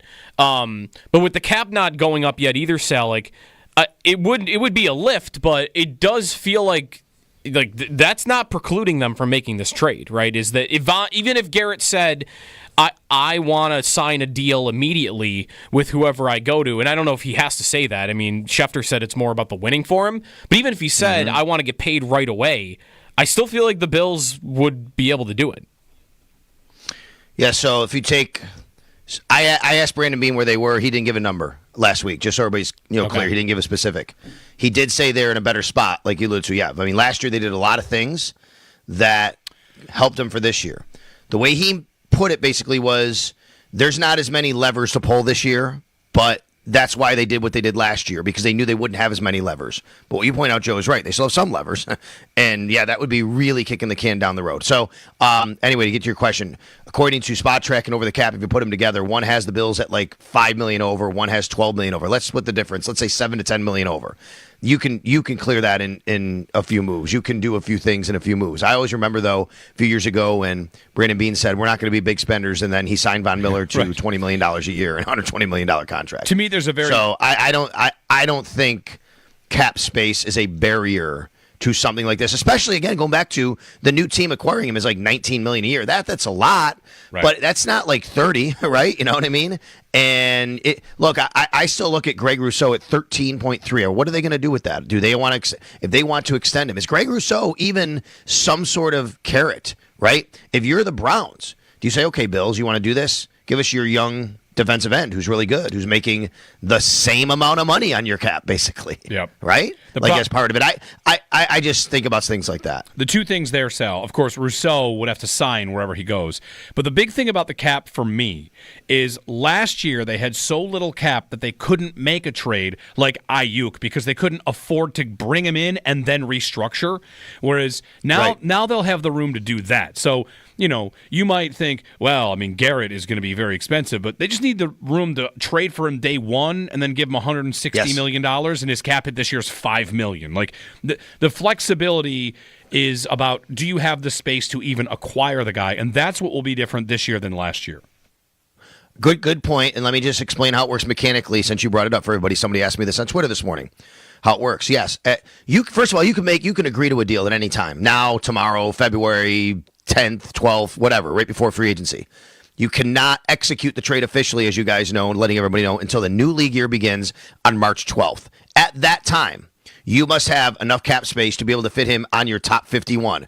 March 12th, 4 p.m. Eastern, that is when top 51 counts. The top 51 salaries on your team must be under that next year's, like, whatever the salary cap is at that time, which Brandon Bean said they didn't find out to the Combine last year. That could literally be $275 million up from $255 or whatever it was this year. It could be in the 260s. They don't know that. That's part of the trick here, guys. Like, they don't know what the salary cap actually is going to be. So once you execute that trade, you have to have enough money. Then when he's on your team, then you can do a restructure, do an extension, something like that. You could also have the trading team go to the player, restructure the contract before he gets traded to his new team. Yeah. Well, which could happen. Maybe that's something the Rams actually do with Cooper Kupp. We'll see on something like that. But that's exactly right what you said.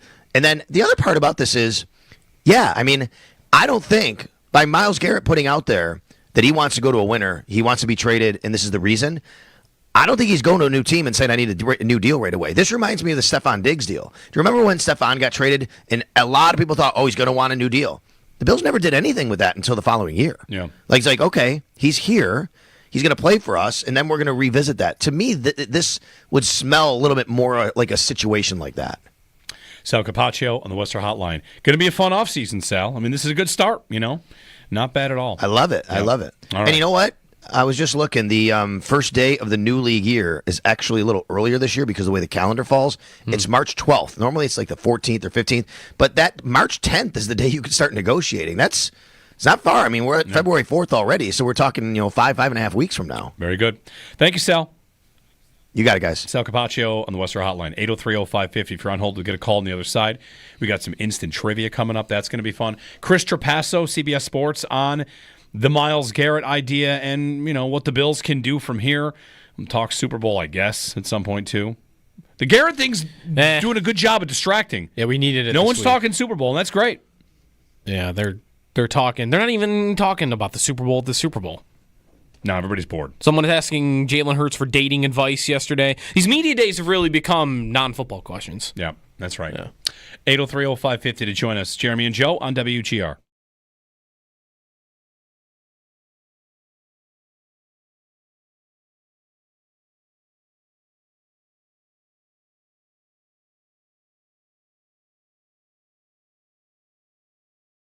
Jeremy White here for Atwell Eye Care, official eye care provider of the Buffalo Bills. They've got an event coming up. Atwell Eye Care got a lot of these events, and there's one coming up on the 7th. That's right. You can meet Dr. A.J. Jarungal and get all your questions answered about how cataract surgery can help you see the 716 more clearly. So if you're having trouble reading or driving in bright light or at night, your vision may be suffering from cataracts, a natural part of aging.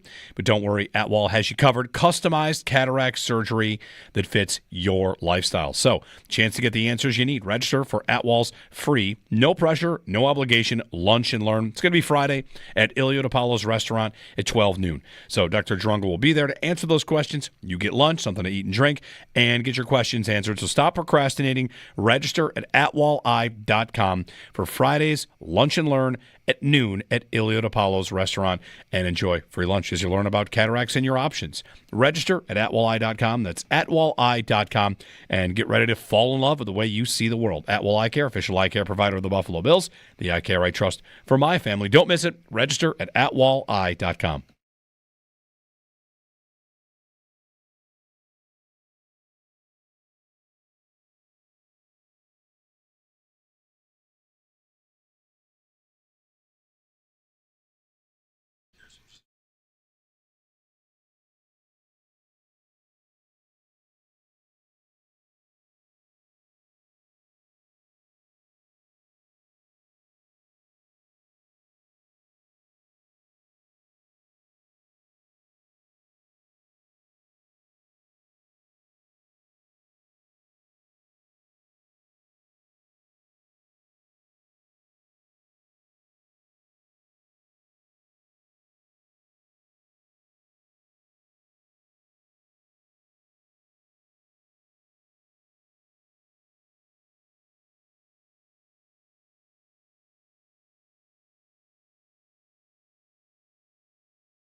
All right, we're very late. Just want to let you know, keep an eye on Dion Dawkins' Instagram. He and Garrett, I think they're friends. Bill's posted a picture of those two hugging. I think Dawkins even tweeted some version of "Come join us." So, no more Von Miller and DeAndre Hopkins. Now we're going in the trenches. Dawkins convincing Garrett to come. I'm looking now. I don't know how you want to play this, but I think Garrett and Von are also close because they're both Texas A&M guys. Okay. And Von wants to stay. All right. Restructure. You trade Rousseau. You restructure Von. Von gets Garrett Let's go. to come. Chris Trapasso on the other side. Get some phone calls in as well. Instant trivia coming up. Lots to talk about. What an exciting offseason already. It's too bad it's the offseason, but it is. And, of course, the Garrett news is the big nugget today and this week. Jeremy and Joe on WGR.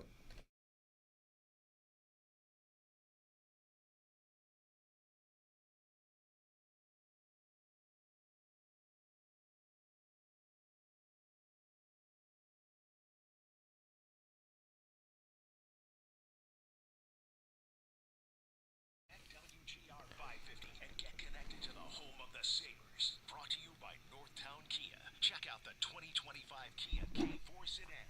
Named finalist for the 2025 North American Car of the Year. Jeremy White here for Wayland Brewing in Orchard Park. Had a friend text this week. They were out at Wayland. Had the Flying Colors West Coast IPA. High reviews, as most things from Wayland get high reviews. Incredible spot. 18,000 square feet of space, full brewery, tap room, kitchen, delicious dishes. Kids eat free on Mondays, and the food's great. They've got incredible pizzas, too. At Wayland, you've got something for everybody. The food's fantastic. Beers from, your clean IPAs, West Coast IPAs, to German lagers and some sours. Just great options at Wayland. And there are options for your group size and what you're going to do as well. Perfect for weddings, corporate events, gatherings, up to 220 guests, but also private suites, intimate dinners, exclusive tastings, fantasy football draft, whatever you watch party for a game.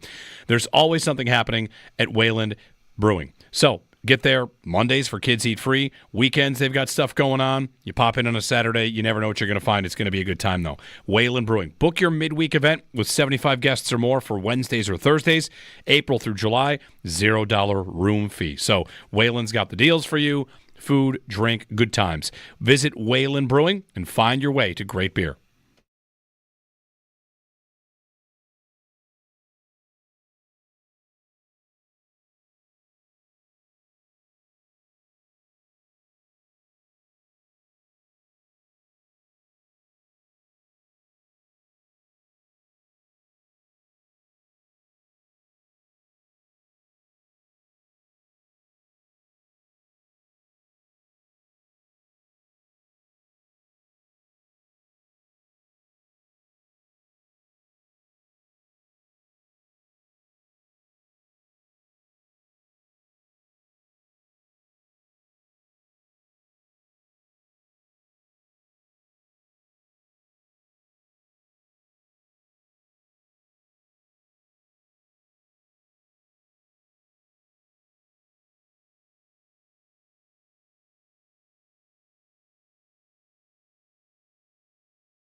Sabres in action tonight, 7 o'clock puck drop against the Columbus Blue Jackets.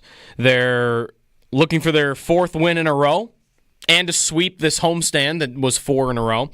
2 more games until a 2-week break, by the way, for the Four Nations tournament between the U.S., Canada, Finland, and Sweden. Tonight, 7 o'clock puck drop. We'll have pregame starting at 6 here on WGR. To football, the big news is that Myles Garrett has requested a trade from the Cleveland Browns. No reporting or rumors necessary. Garrett came right out, wrote a letter, then posted it on social media that ended with, in bold letters, I'm requesting a trade from the Cleveland Browns. So Garrett is looking for a trade. We'll see if the Browns make him available. Cooper Kupp also looking to be traded, and the Rams, according to Kupp, are going to work with him to find an opportunity to play and compete for a championship right away. Kupp in his 30s, not the player he once was, but still pretty productive. That's your Paddock Chevrolet Sports Update. Kickoff 2025 with a new Chevy from Paddock.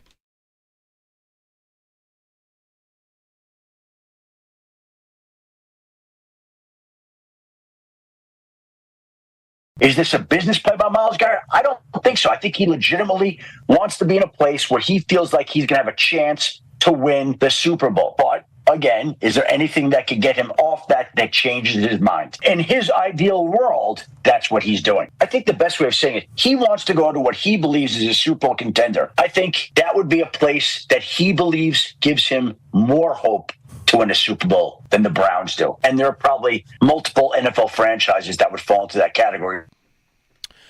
I mean, there might be like 30 that feel better than the Browns. Yeah. Adam Schefter on the Myles Garrett news that he has requested a trade out of Cleveland. We'll see what happens from here. 803-0550, Chris Trapasso joining us in a moment on Garrett and all things Bills as we get set for the offseason. Chris is starting to put out mock drafts. We're in a mock draft season. Saw one that had the Bills taking a defensive tackle. You know, we're starting it. And Myles Garrett's a nice piece to start it off with. So good morning. Give us a ring if you want. Jeremy and Joe here on WGR. Wide open phone lines, 803-0550.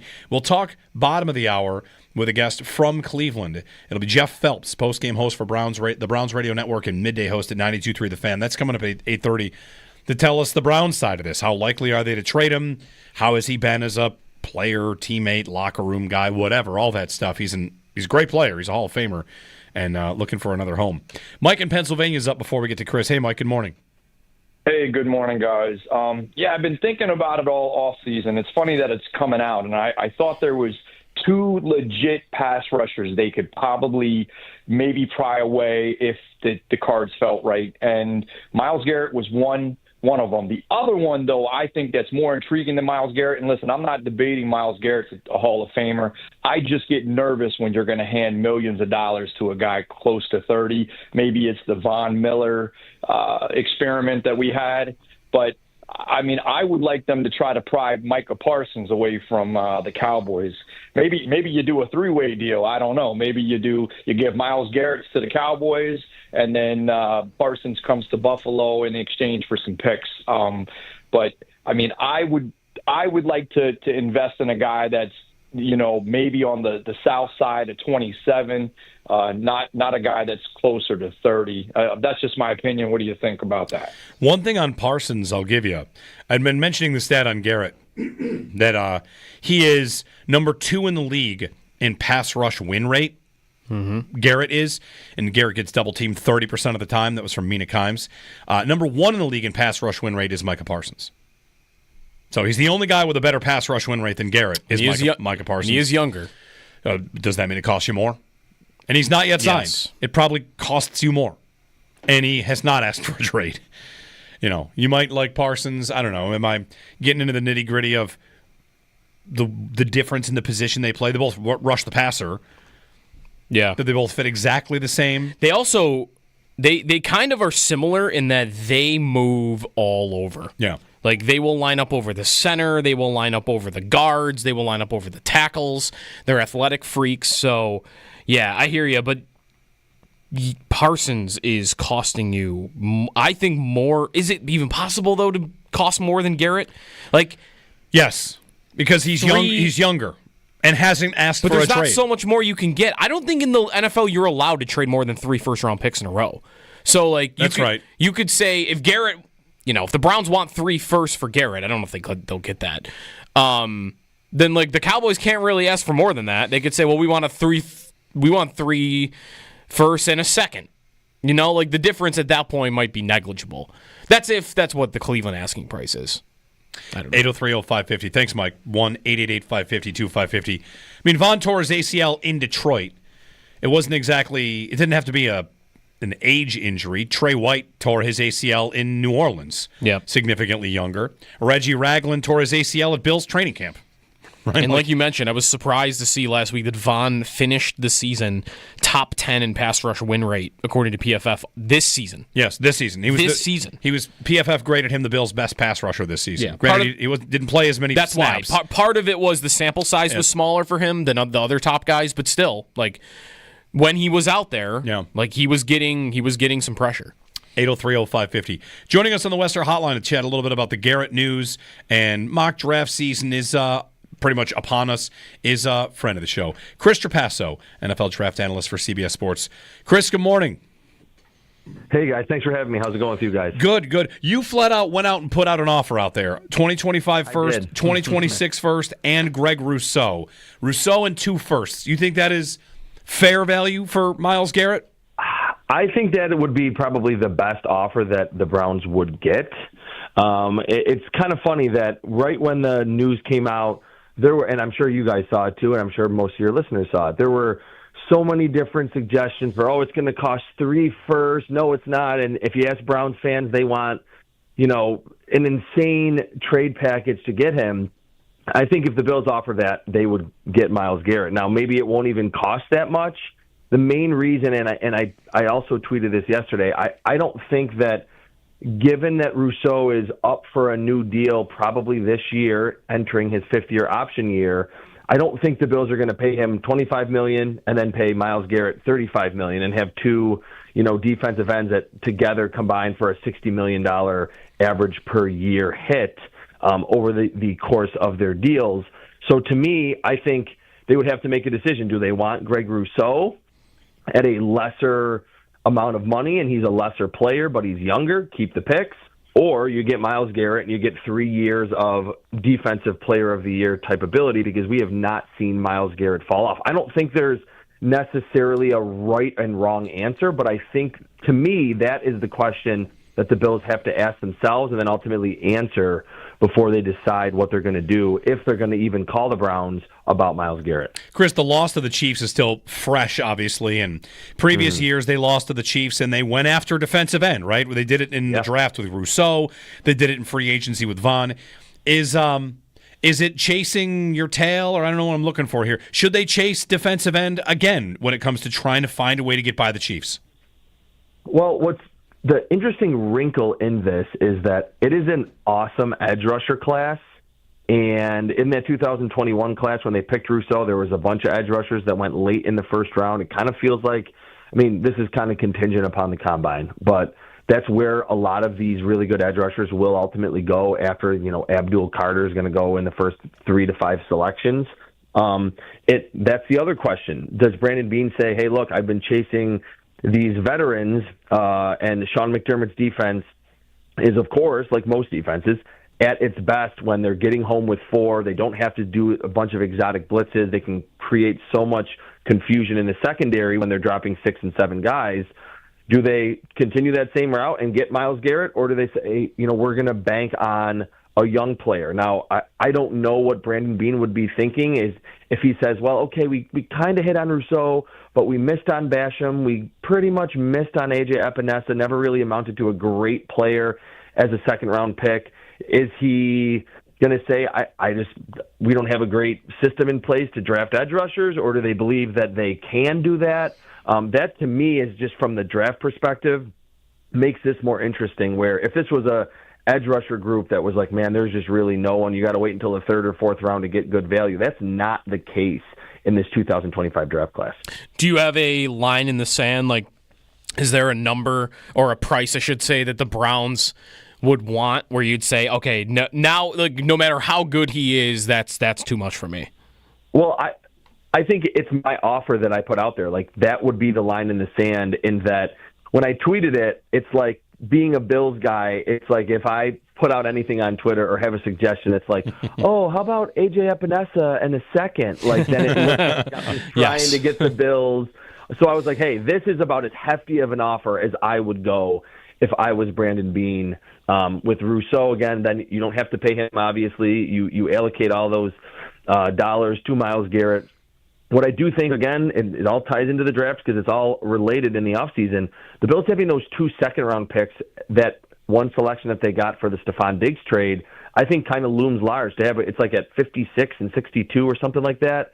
I think that ultimately helps, too, and it maybe would lessen the blow of, oh, man, we don't have a first-round pick this year. So what I put out there, Rousseau, and the next 2 firsts, would be probably the top that I would do if I were the Bills. And we may see that it ultimately might not be that expensive because I wonder how much Myles Garrett, being a legend of that franchise, can go to their GM, Andrew Berry, and say, all right, what have you gotten? Like, send me to Washington, send me to Buffalo, send me wherever to a team that he really wants to go to. We saw in his memo that he put out there that he wants to go and try to win the Super Bowl. So maybe he's ultimately the one that says, I mean, obviously, Andrew Berry will make the decision, but Garrett can say, all right, just take that deal, please. Like, I'm asking you to do me a solid here after all I've done for this kind of bumbling franchise the last 7 or 8 years.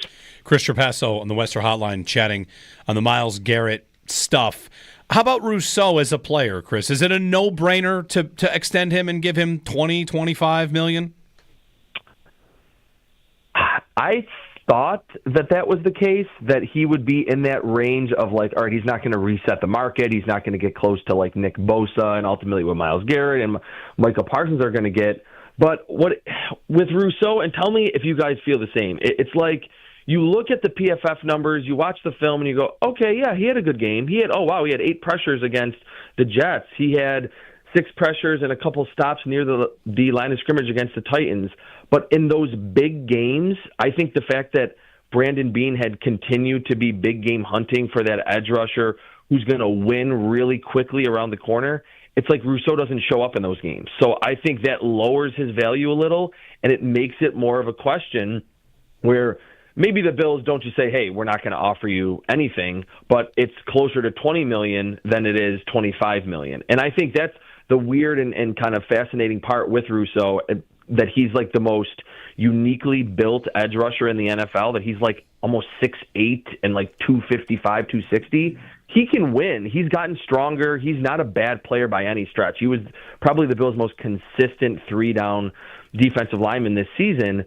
But are his wins happening at a Von Miller pace? Like, are they happening in under 2 seconds? Not usually. He's not that type of player. He wasn't that type of player at Miami. The Bills have developed him well, but this finished product, now 4 years into his career, I don't know if he's worth $25, $26, $27, $28 million with a new second deal. I wonder too, like if he wasn't included, maybe Cleveland says, but we'll see what they would want. Would they want Rousseau and to pay him, or would they want more draft pick, whatever? Like, I was looking this morning, Chris, at like how often guys get double teams. And by the way, Garrett is like the best in the league when he's being double teamed by far. Like the chart I'm looking at right now, he's just completely off in his own quadrant. And there's Rousseau right in the middle. Like, maybe because he's not a superstar, this doesn't get mentioned as much, but the Bills don't really have a stud on the other side. A lot of times it's Epinesa. Mm-hmm. Like, Rousseau gets double-teamed a third of the time. Like, that's not a bad number. So you would hope, I guess, that if the Bills could land Garrett or whoever it was on the other side, that fewer double teams would mean better results from Greg Rousseau. Yeah, absolutely. I mean, this is not, like, by no means am I giving any inside info that I think that they're going to offer Rousseau. I just thought that if you wanted to lessen the blow of how many draft picks you were going to send, you could send Rousseau, because it's, again, they have to make that decision. What are they doing with him? And he's still young. He could be a valuable asset for a team like the Browns that's clearly rebuilding again. But yeah, I mean, certainly with Myles Garrett, he would draw all the attention, and there would be a ripple effect across the entire Bills defensive line. And like I said, Rousseau is not going to just win with speed and bend around the corner in under 2.5 seconds. He's going to win with power and a nice counter move because he's long, but it's going to take a little bit longer. So to get in more legit one-on-one situations where when he uses that swim move to the inside, there's not the right guard there that's there to kind of chip him back to the right tackle. So it's something that why I think this is not one of those, hey, every time that there's a player on the trade market, we think the Bills should go after them, or fans do. And we've seen Bean be aggressive. I think it's different because of Bean's history, him saying we've been chasing this guy that's a finisher. And I think Sean McDermott could be in that room saying, look, like when we were in Carolina in 20 and 21, early in the Sean McDermott era, when the defense was at its best and was an elite level defense, they were getting home with 4, and they were always one of the lowest blitz rate teams in football. And we've seen when they've had to dial up the blitzes against the better quarterbacks in the playoffs or the big regular season performances outside of a few when they're playing a good quarterback, that's when the Bills defense has not played up to par or has played, frankly, pretty badly. So I could see Sean McDermott saying, yeah, get me a Myles Garrett type, because then we can do so many other confusing things for the quarterback in the secondary. Chris Trapasso on the Western Hotline on Bills offseason targets. Of course, Garrett, the biggest one.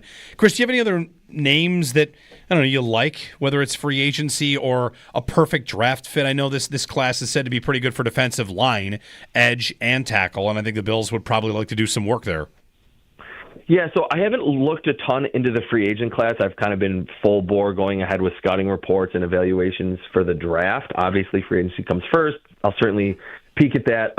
But to me, what I think is interesting, and Jeremy, I'm normally with you blowing the wide receiver train horn every year. I didn't love Keon Coleman. I wanted to add McConkey last season or Brian Thomas. Bills didn't get either. What I think is interesting this year, though, like you're saying, a perfect draft scenario, I mentioned it's a great edge rusher class. It's also a really good defensive tackle class.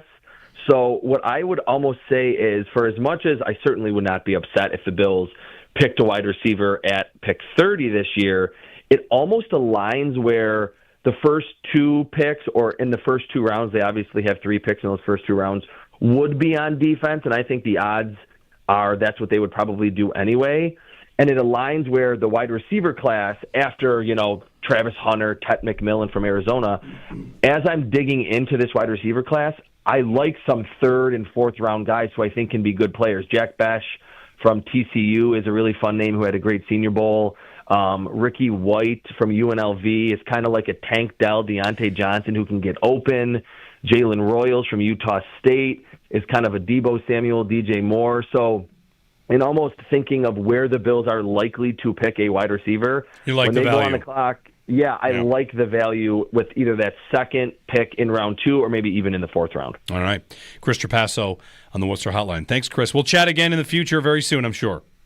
All right, guys. Thanks a lot. All right. Chris Trapasso, you can follow him on Twitter at Chris Trapasso. Does great work for CBS Sports. And, we talk every couple weeks.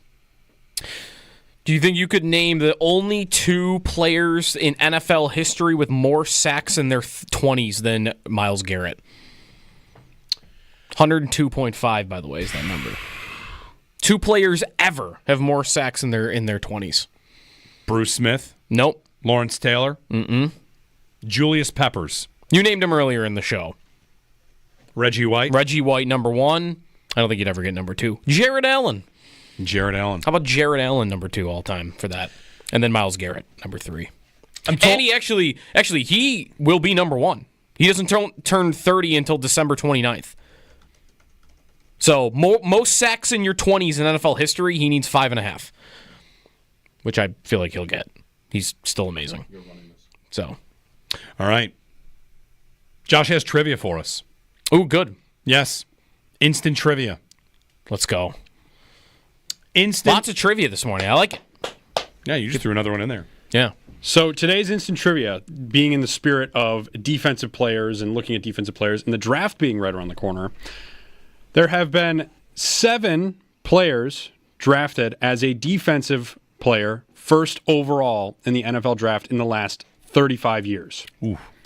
Okay, so since 1990? It does go back a little ways, but... 7 defensive players drafted first overall since 1990. Yes. Okay. Because Garrett is one of them. That Myles is correct. Garrett is There's one of them. one of your answers. Okay, so 6 others. All right. Former Bill Mario Williams is one of these.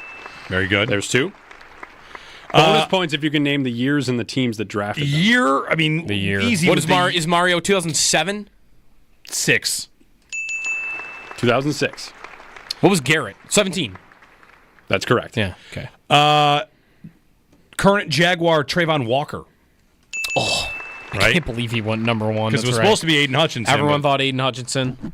Jadeveon Clowney. Yes, Houston 2000. 2015? 14. Okay, 14. Yeah, I saw it was the anniversary. No, it wasn't the anniversary. I guess I just saw the clip of when he blew a guy up in Michigan when he was at South Carolina. He's had such a weird career. Yeah, because he's been kind of good the whole time, but he Yeah. hasn't been insane. Like, he's not Garrett You know, by any means. we got a comparison for you. He's like Thomas Vanek. He played for 8 teams, and he was always pretty good. Anyway. Well, Vanek was in Buffalo forever first, though. Sure, Like, I mean, he was in how Houston long was- first, and then he went to a different team every year. But how long was he in Houston, you think? I don't know, 4 years. Because how long was Vanek in Buffalo? 7 years. 8 years? Anyway, back to the trivia. Yeah. We got 3 more? 3 more, Three and more. they're all before I was born. Okay. Actually, there's one that's The not. 90s? There's one that's not before I was I'm born. ready to roll. I'm ready. Are they all going to be defensive linemen? Dan Wilkinson. Who on earth is that? Big Daddy. He was on the cover of Sports Illustrated. Big Daddy Dan Wilkinson, drafted by the Cincinnati Bengals. Now, magazine, huh? Yeah, a magazine. Magazines. An actual magazine. Ready for this one? I don't even know what team that is. Dan Wilkinson? Bengals. Okay. Steve Emptman. What? Wow. Yeah. Wow. What's that? Indianapolis Colts. They drafted the Colts drafted 1 and 2 in the same draft. Number 1 and number 2. And they went defensive tackle and linebacker. Quentin Coriat was the linebacker What an era. out of Texas A&M. Was that the GM that got mad at Mel Kiper? It might be. The same GM? That one is the farthest one back. So your final answer Okay. is after 1992. Oh my goodness! Look at the 1992 NFL draft. A DN number 1, a linebacker number 2, and a fullback number 9. Hey, the 90s were a time, man. We had a good time. We're missing one. What year? Give me the year. Look at this. We got the answers on the feed. Now you can play along on the YouTube feed with the answers on the board. I can't believe a fullback was a top 10 pick. It was in this century. Thanks. Thanks. So what it's a clue. So it's Wait, between before he was 2000 born, though. and 2006. It happened on Earth. It was between 2000 He and said 2006. before he was born, though. No. I okay. misspoke. There's one guy. All right, 2006. 2006? Who won the Heisman? Who was the corner that won the Heisman? Charles Woodson went 4th. Okay. To There's the no Raiders. defensive back here. No, it's going to be a lineman. Ever? It's always a lineman. It's always a lineman. Wait a minute. Oh, Lawrence Taylor went 2. I think. What about It's like not a linebacker. What about like a defensive tackle? Yeah, I mean, it's always an end or a tackle. Right? It's an end or a tackle. But who's Josh? the tackle? It is an end. It's an end. One more defensive end, first overall. Julius Peppers, did we already guess? Second overall. Second overall. The player played in the Big Ten. Ohio State. Little preview for guest Bosa. No, it's way earlier than that. Nick Bosa? We're in like the early 2000s here. I don't know how old he is. I don't Nick care. Bosa? It's The in- Bosa's All right. been around forever. You think he's 45? He's an Ohio State defensive want- end that got drafted high. Do you want the year? Dwight Freeney. No, he went 11th. Do you want the year? I should ask the Syracuse guy. Yes. 2000. 2000 first pick overall, defensive player. Who's the quarterback in this class? That would help me. Who goes above a quarterback? I think 2000 I is... think 2000's Chad Pennington going like 19th. That doesn't help me. Is that right? I don't know. You got to get this. What team? And Give us the team. Terrell Suggs? No. The Cleveland Browns. Oh, God. Oh, this guy must stink then. No. Was he bad? It's not Dan Wilkinson. It's the same year the Bills picked Eric Flowers in the first round. Yeah. Did he go to Penn State? He did. You're right there. Not Aaron Maven. Penn State end from 2000. Penn State. Was he, Josh, was he good?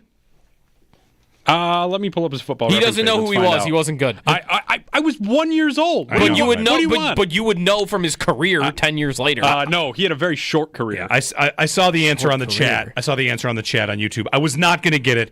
The answer is Courtney Brown. Oh, I could have been I was here. not going to get I could have Courtney been Brown. here for but 10 I years. got Penn State, and I feel like that's a half point. I could have been here for 50 years and never got that. Courtney Brown. You were right about Chad. Oh, you were one off on Chad Pennington. 18th or 18th overall. 18. Yeah. So no like defensive backs at all? All line. All linemen. Yep. Highest, So it's just quarterbacks in line. and sometimes receivers. Sometimes Keyshawn Johnson. But they've even that, right? Like, Yeah. We'll see a receiver number one again, I bet. We also have a lot. Yes, the Chiefs took a guard, Eric Fisher. yeah, I'm looking right now at number 1 overall picks Was he of a the pass, tackle? and Sorry, really tackle. it is the same positions. Yep. It is tackle, it is quarterback, or it is defensive end. The last time a player was drafted first overall that was not a tackle, quarterback, or defensive end is Keyshawn Johnson, like you mentioned. Keyshawn Johnson. And then before that, Keyjana Carter. Let's put that on the bet board. There will be a number 1 receiver taken again. Number 1 overall. I want that bet. We got to get a break in. We'll talk with Jeff Phelps, post-game host for the Browns Radio Network and midday host at 92.3 The Fan, about Myles Garrett and what the path forward is for the Browns. Jeff Phelps coming up in a moment here on WGR.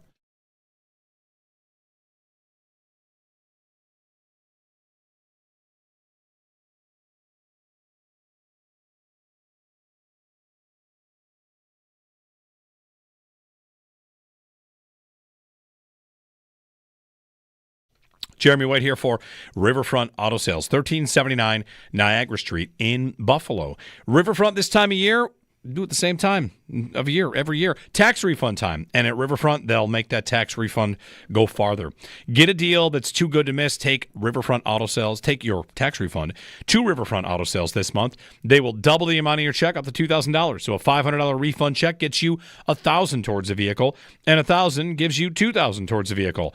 Getting that new set of wheels has never been more affordable. Riverfront Auto Sales, all about making sure you get the best deal every time. And right now, the deal is double your tax dollar. So get that new set of wheels. It's affordable, and Riverfront will make your dollar go farther. Remember, Riverfront Family Dealership, they want to help your family make that refund go even further. Riverfront guarantees financing for everyone. Good credit, bad credit, no credit, they'll get you approved.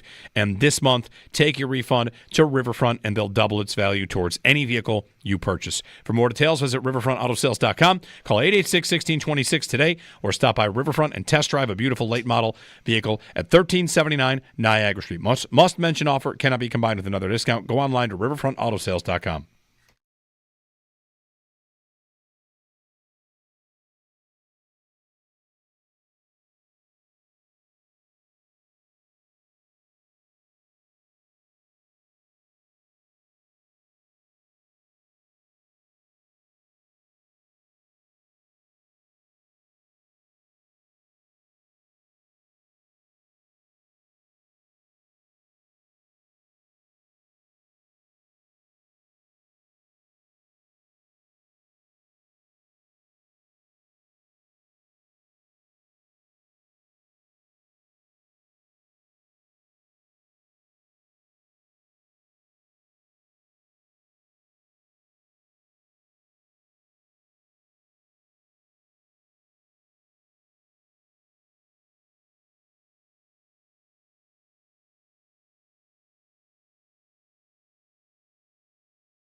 Big name that could be on the trade market. Myles Garrett says he wants out from the Cleveland Browns. He didn't need leaks or reports. He just wrote a letter and posted it on social media.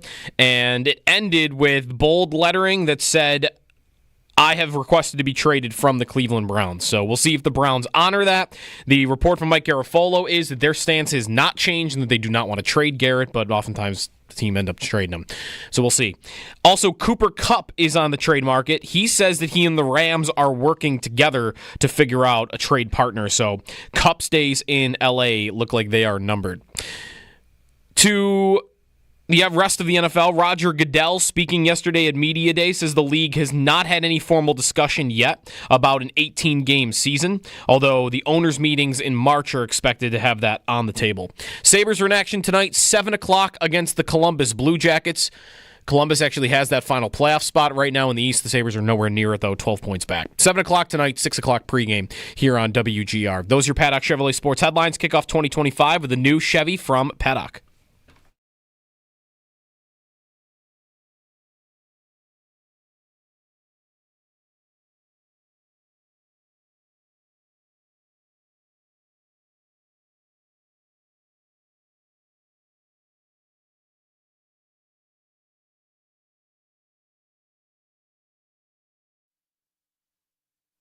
My understanding is, despite this statement, the Browns are sticking to their stance, and they do not intend to have any conversations or trade Garrett. I was told that this morning in light of that statement that has been released, but Garrett making it clear that he wants out. So we've got ourselves a potential standout here that could last for portions, if not all, of the offseason. We've seen teams before say they don't want to trade players and then wind up doing it. We've seen players say, I want to be traded, and then wind up either re-signing a deal or going back to the team as well. So something eventually is going to give here, but we are just in the beginning of phases.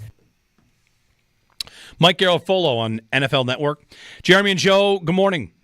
Thanks for joining us here on WGR. We're going to go to the Western Hotline and go to Cleveland. Jeff Phelps, post-game host for the Browns Radio Network and midday host at 92.3 The Fan, to talk to us about Garrett and the Browns.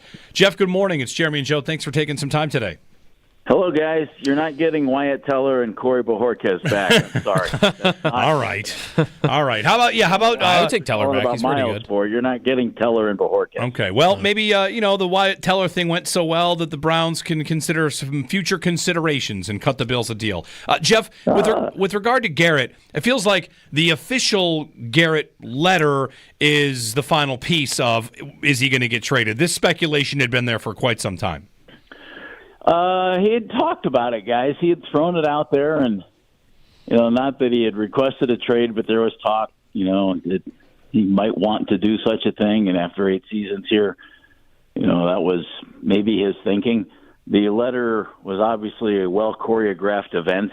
It was released, came out at 11 o'clock, and a lot of folks had it, and a lot of national folks already had stories written up about it. So it was something that was clearly choreographed. There's only one issue here.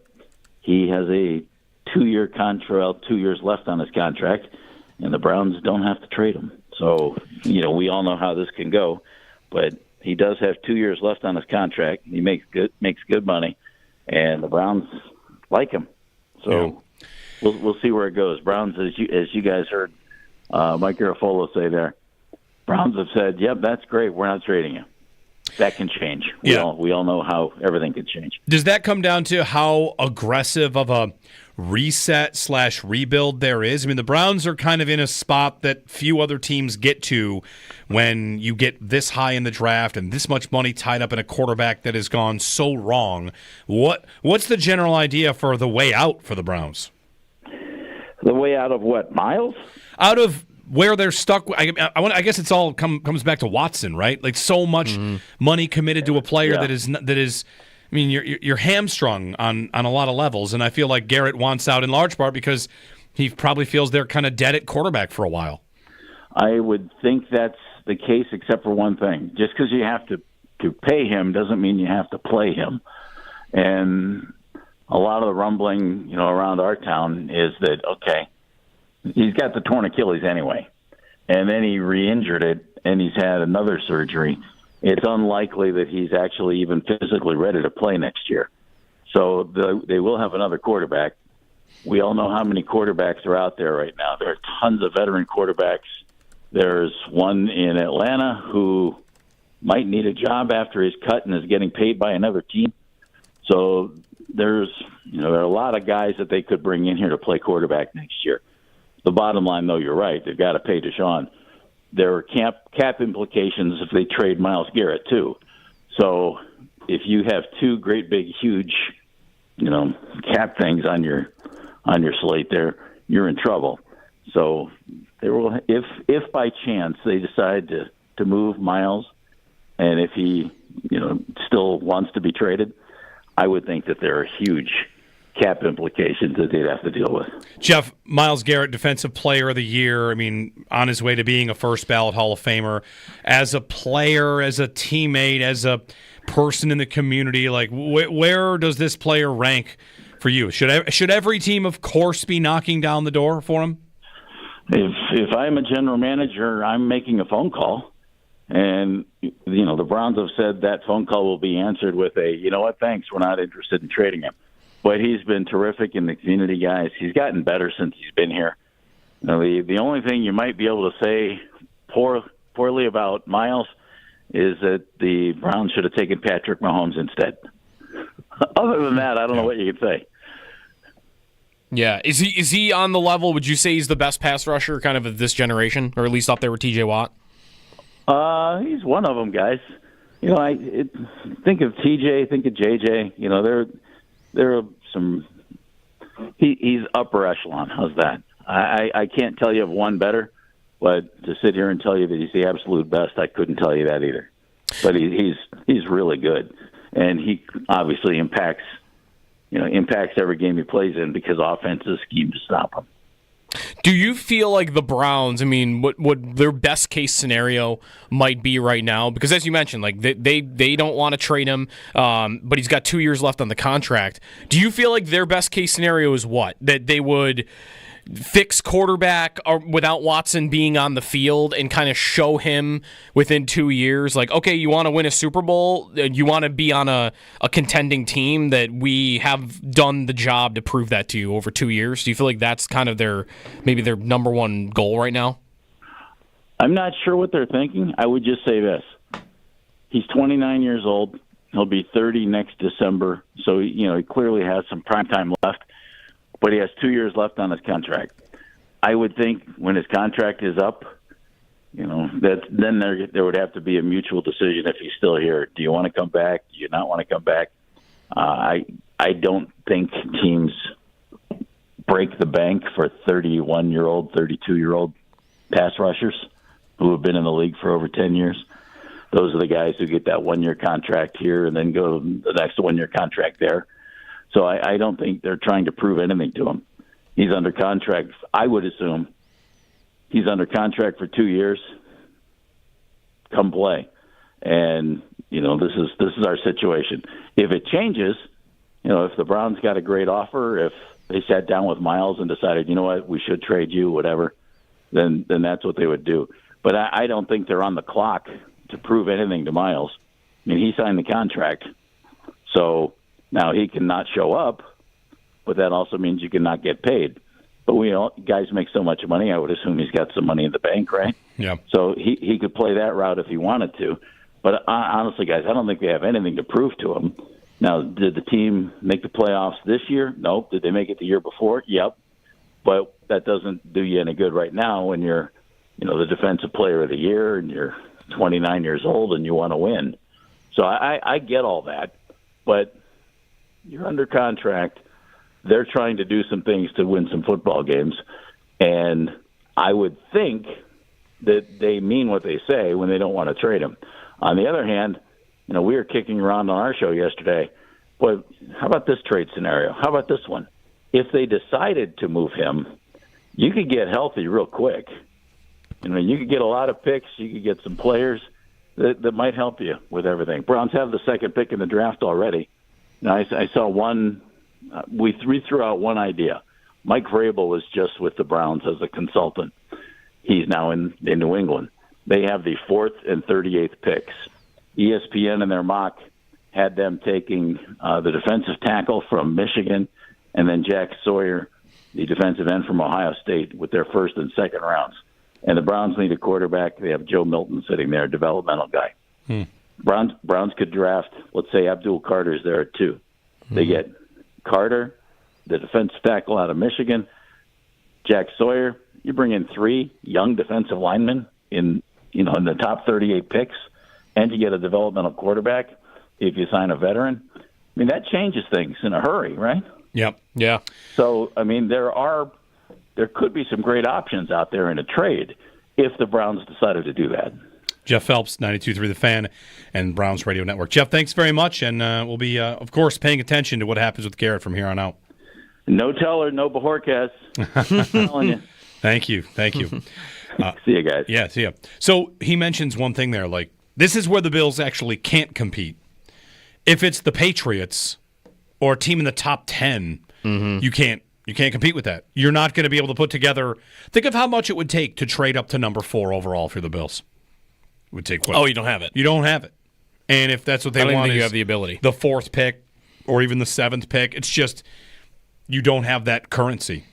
So interesting. I think though, even Joe Milton, by the way, even Jeff a little bit. Like I think that's an understatement of what the leverage Garrett has.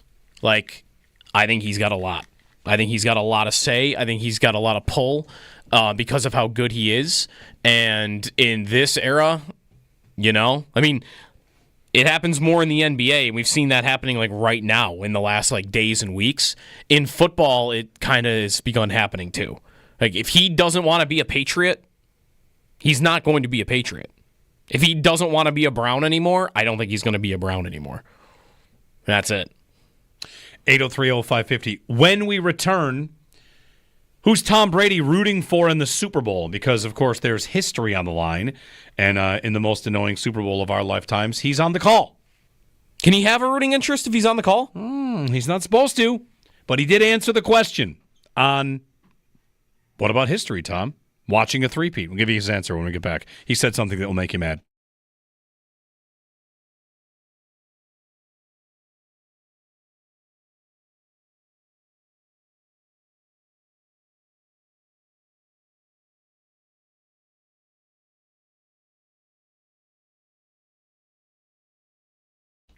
Jeremy White here for FanDuel Sportsbook and the Kick of Destiny 3. It's every Manning for himself. The Super Bowl is upon us, and 2 legends take the field in this sudden death field goal showdown, Peyton versus Eli. Which quarter zip wins?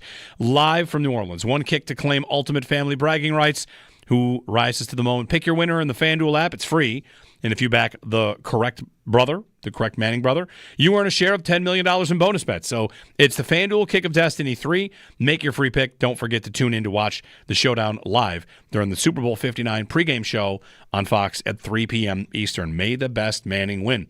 Download the app or head to FanDuel.com/white. That with FanDuel, official partner of Super Bowl 59. 21 plus and physically present in New York.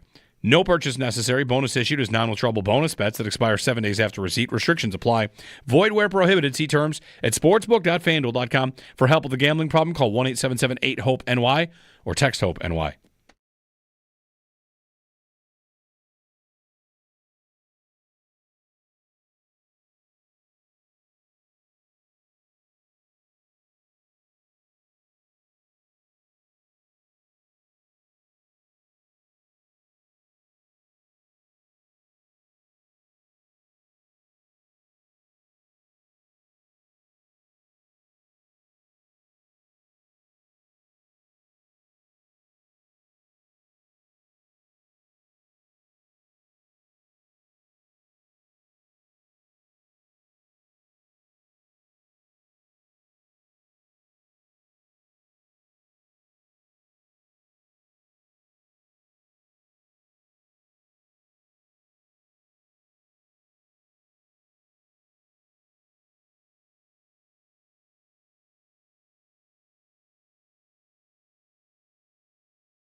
So the Super Bowl is going to be on Fox this year, and that means Tom Brady's on the call. He was asked about history, appearing on his Let's Go podcast with Jim Gray. Do you want the Chiefs to be the first team to win 3 in a row? His answer, well, I'm broadcasting the game, so I don't really have a rooting interest per se. The only thing I root for in these situations are great games. I will say if the Chiefs win, I'll be very happy for them. I mean, what they've achieved is unmatched, and I think that's cool because people always hated on us for so many years, and I didn't understand it because all I did was we try to do things the right way. We try to go out there and compete for our job and win. And there's an excellence that I appreciate about people who are doing their things, other things at really high levels, because you understand the commitment that it takes for them to do what they're doing. And to be in this country and to not cheer for excellence is beyond me. It's incredible to see this team withstand all the adversities they faced over the course of not just this season or last season, the year before. They just plowed on. Nothing's distracted them. They've continued to push forward and win a lot of games. It's going to be a terrific game because there's a lot on line for both teams. Allow me to harness my inner Howard Simon and go... A million things in there are just right. He just doesn't stop. I never understood why it never ends. Never understood why people hated us. We just try to do things the right way. Oh yeah? Oh, is that what it was? You just always try to do things the right way? They got caught cheating 3 times? And again, the new drinking game, which is unbelievable. An announcer that is forced to be impartial, saying, I don't understand why people would root against them. Same thing Mike Tirico said earlier. Oh, why could you not root for them? The rest of us like teams. That's why. The rest of us care. How could you not root for greatness? Easy. We hate them. Yeah. Film at 11. This just in. There you go. So Tom Brady. He's going to be really bad on Sunday, isn't he? He's rooting against it. There's no doubt about it. But he's going to be terrible. Also, the Chiefs' adversity. Let's list all the pieces of adversity. The what? A player got hurt? That doesn't happen to other teams. What adversity? No one's hurt. What adversity? Oh, they don't have Mecole Hardman. Did they have a losing streak in the year? What would they do? They lose their quarterback? Their coach gets sick? Something happened? Lost what? Marquise Brown. Great, congratulations. Well, everyone knows they don't get any of the calls. Go Eagles. All right, we're open, wide open. Let's talk Myles Garrett and anything else. Let's get stupid. Let's do some weird stuff in the final hour. We'll find our way. Jeremy and Joe on WGR.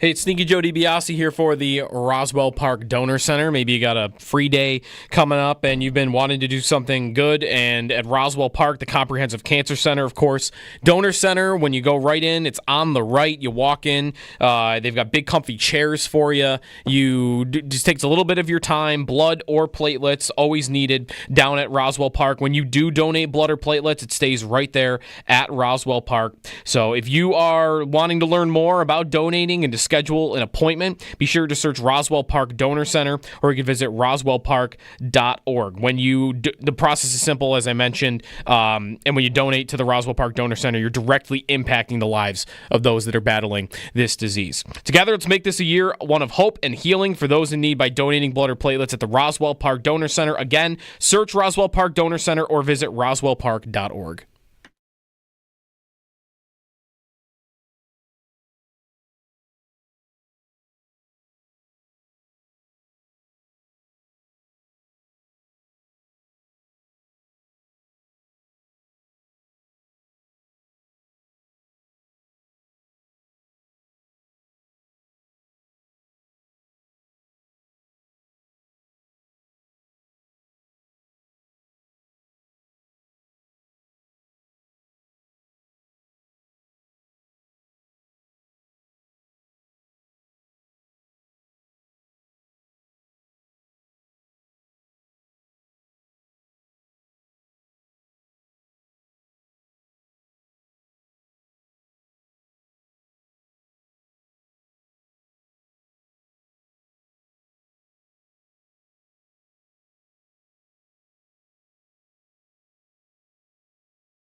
Myles Garrett asks for a trade from the Cleveland Browns. One of the best pass rushers for the last decade in the NFL, over 100 sacks, tons of all-pro accolades in his career. Garrett says he wants out of Cleveland, wrote a letter and posted it on social media. He also used his own GM's words from last week, Cleveland to Canton, says he does not care about Cleveland to Canton. So the Browns will have to make him available, and the report from Mike Garafolo is that their stance has not changed, that they do not want to trade him, but oftentimes that's just for show. So we'll see what ends up happening with Myles Garrett. Cooper Kupp is also on the trade market. He tweeted yesterday that he and the Rams are working together to find a partner this offseason for Kupp, who is in his 30s, not as productive as he once was, but still pretty good player.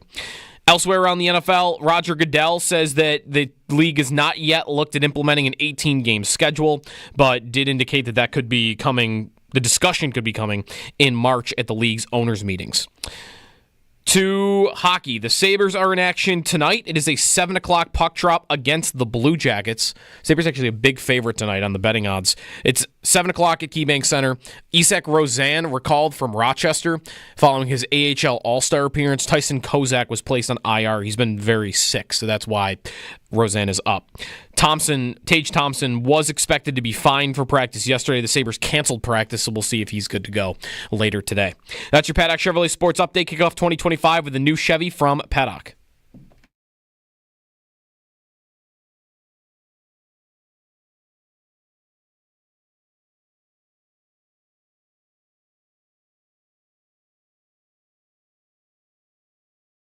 We tested, I think, in the preseason this past year on being able to use that technology.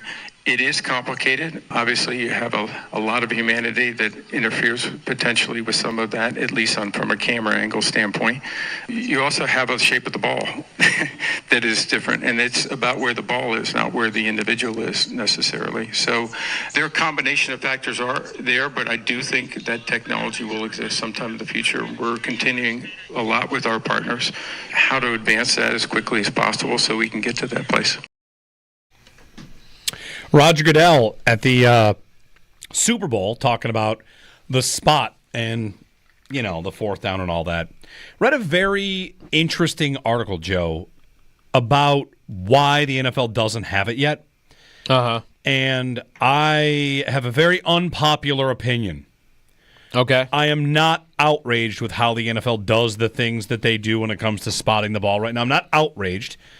I think that the commissioner says they're working on it, but it is not as easy as just put a chip in the ball.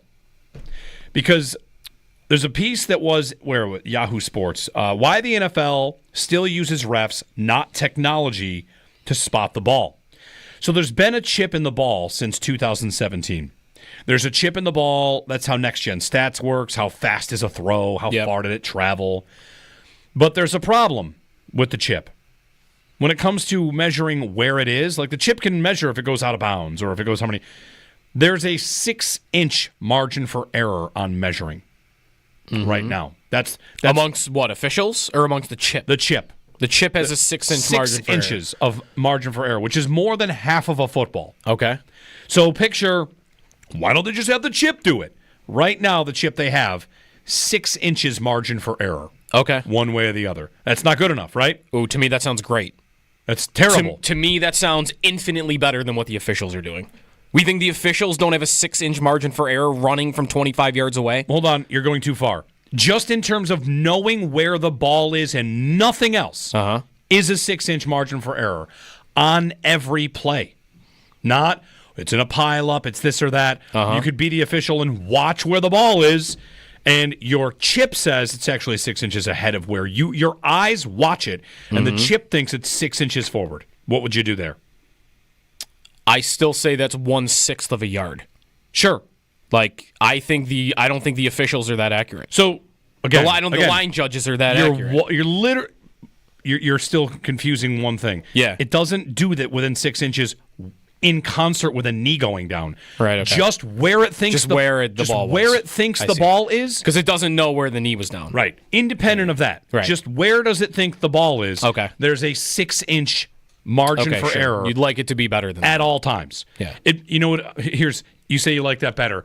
It's kind of like you're playing Madden 25 and you drop back the pass, and when you throw the ball disappears from Josh Allen's hand, goes behind his hand, and then he throws it. You'd say these graphics are terrible.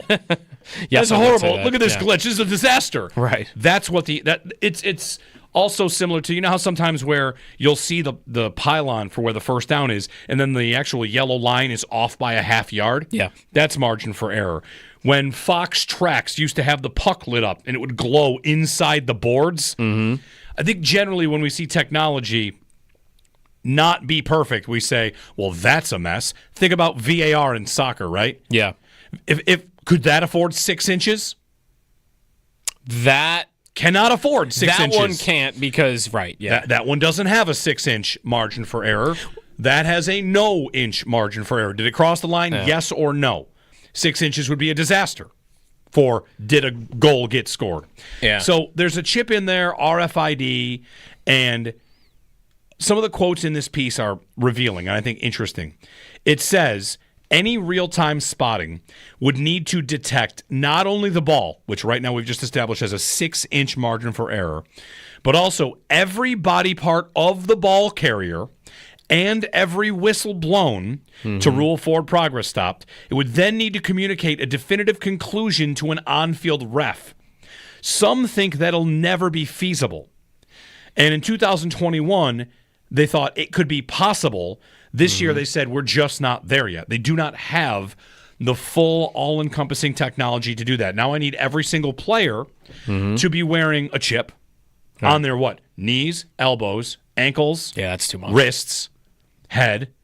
I also need the chips to communicate between players, because if you tackle me and I'm on top of you and you are down by contact, there are so many things that have to come together to get it right.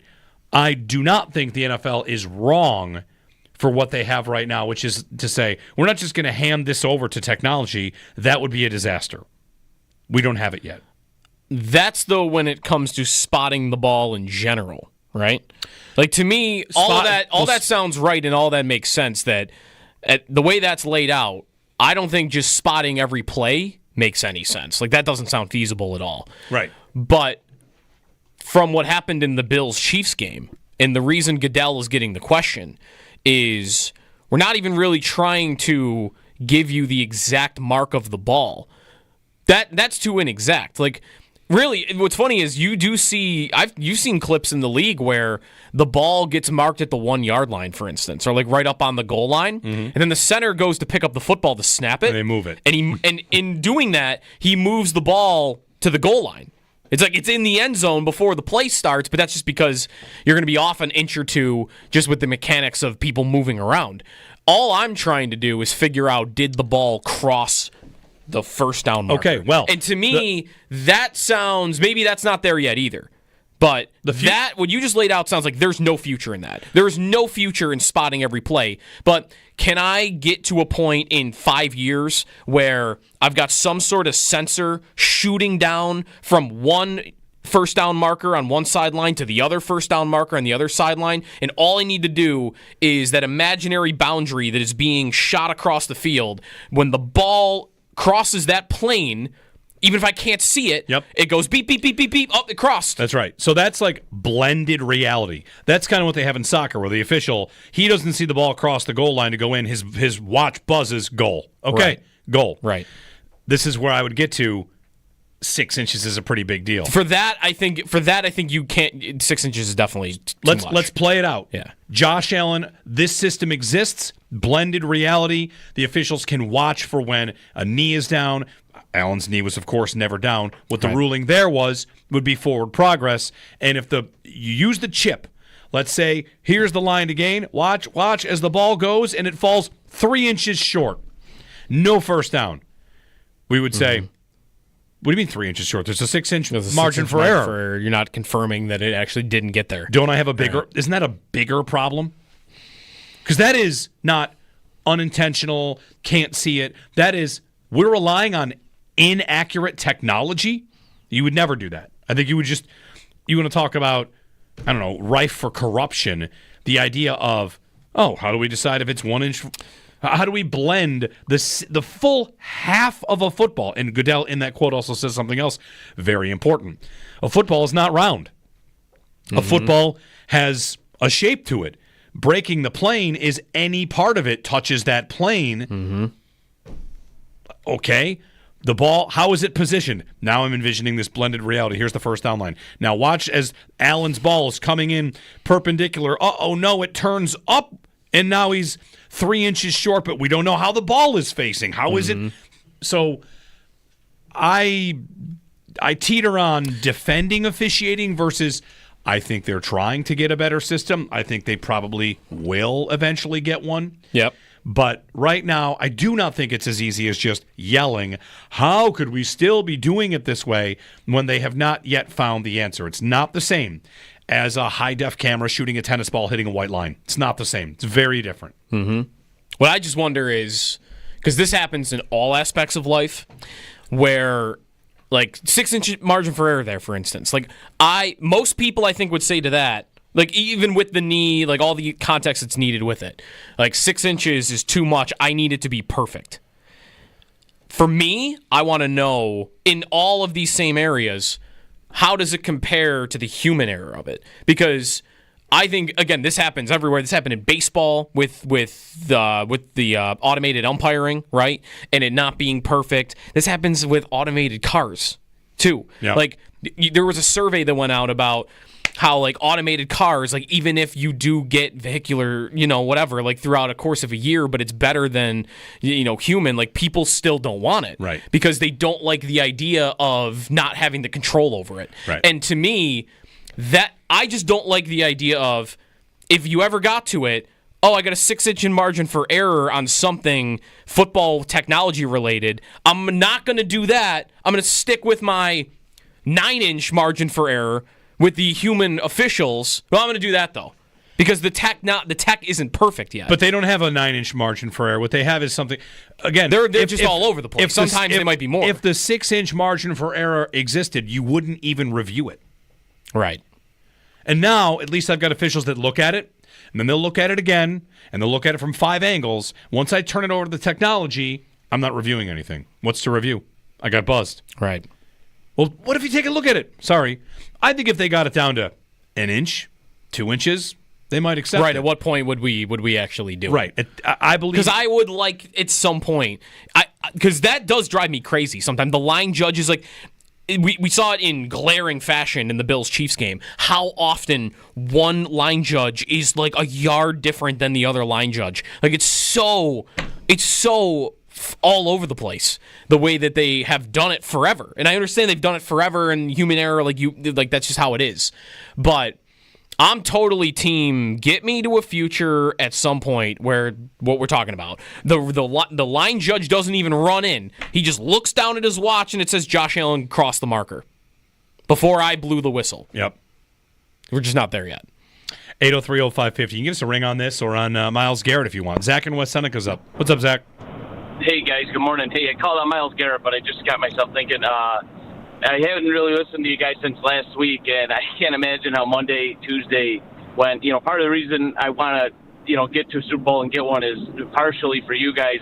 I often feel bad for Mike and Chris in post-game, and I felt really bad for them during drought years. So I just wanted to say that it was tough, getting by last week. But as far as Myles Garrett, that's the next move.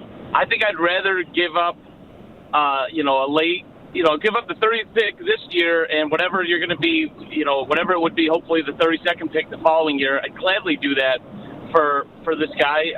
I'm kind of getting sick of getting C-plus players, B-minus players late in the first round. And as I say that, I think of the Chiefs somehow getting guys that are better in those spots, but whatever. I just think that's their path to getting those guys. That's their path to getting Stephon Diggs, although they could have had Justin Jefferson there. But that's generally their path. I generally agree with Bean. In order to get like a Jamar Chase, you got to get up there. That's their path to getting that. They haven't shown the ability as much as I think they've done a good job. I'm a Bean and McDermott truther, but they get these C-plus, B-minus players, and then they end up getting like A-minus contracts. And like the idea of paying Greg Rousseau $20 million for what's the average, 6-7 sacks a year, sometimes multiple ones in games. It's not even like a consistent basis. And then Joe, you just put out on Twitter. That was eye-opening. What was it? 91 sack totals. 27 sacks compared to Myles Garrett. 102. Holy cow, man. I know we'd be paying him for those last 7-8 years, but, my goodness, it's just god-awful. I love McDermott, but the points per game, especially those Chief games in the playoffs, especially his playoff points per game, and the sack totals are just the defensive line, man, just year over year with the amount of investment they have in there is just never there. That's all I got. I'd be in for it. I know we got a long month to talk about it, but I'd be in for it. Thanks. Yeah. Thanks very much. On Rousseau, I just kind of realized this, how many sacks. He had 8 this year? Yeah. He had 3 in the opener. No. He had 5 the rest of the way. Didn't he have a bunch at the end, or am I wrong in that? Did he go through a tough middle on that front? He had 2 in the playoffs. Okay. 2 in the playoffs? He had a bunch at the end because from the opener, it was November 3rd where he got his next full sack. Yeah. From week 1 to week 2, 3, 4, 5, 6, 7, 8, 9. He had 6.5 in his last 11 games.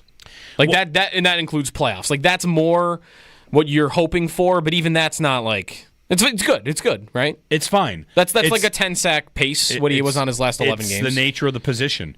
It's one of the things about defensive ends and defensive backs that's so different. A defensive end needs to make one big play in a game, and he had a great game. Right. A defensive back needs to make one bad play in a game, and he had a terrible game. He was bad against Kansas City. Rousseau was, yeah. But if he had one sack, you would have said, I did enough. Yeah, right. If you're defensive end, you can play 50 snaps, and maybe less than that if you're on the Bills and rotating in, but you need one sack. You had a great game. I don't know. Rousseau, for me, has been a nice player for them. The minute he gets to a $22 million player, it's just different.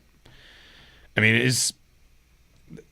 many bargain contracts do they have right now, the Bills? How many bargains? Not including Allen, who will soon be redone. Who else is a bargain? A bargain? Not on a rookie deal. You can do. If you want to do that, you could do that too. Is Deion Dawkins a bargain? They're 2 tackles. Their 2 tackles are paid well. They're paid well, but aren't they playing at a higher level than what they're earning? Dawkins is one of the best tackles in football, and I don't think he's top 3 or 4 or 5 with money. Brown is going to be one. Yep. But is that it? Benford is one. He's about to get paid. Shakir, these are entry-level deals. Shakir's one. He's about to get paid. I think I'm done, though, even Cook's after the tackles for that. Right? That's it. Yeah. Which is, Garrett, by the way, would you say maybe Taron Johnson? Maybe. Okay. Yeah, that's probably right. Garrett, the comment there, you're kind of paying him for what he's done. And part of that is true. Like Kevin Cole just had I haven't read the article yet, but he just put out a chart with like his numbers on how it goes for elite pass rushers once they get to 30, and how there is usually a decline. There was a decline for Aaron Donald. There was a decline for Von Miller. There was, and even before the injury, decline for Mack. But like part of the thought for me there is, even if that happens, Garrett is the best in the league.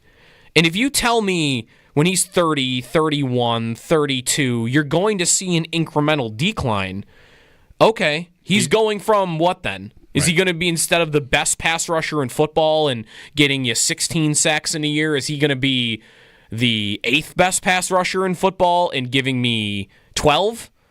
You know, like, to me, the bar for this Bills team, what they've been searching for, sure, they'd love to have the best pass rusher in football.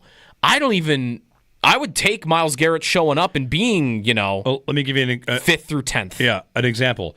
In 2016, Tom Brady had a quarterback rating of 112 and a QBR of 79.4. Mm-hmm. He never again touched those two numbers.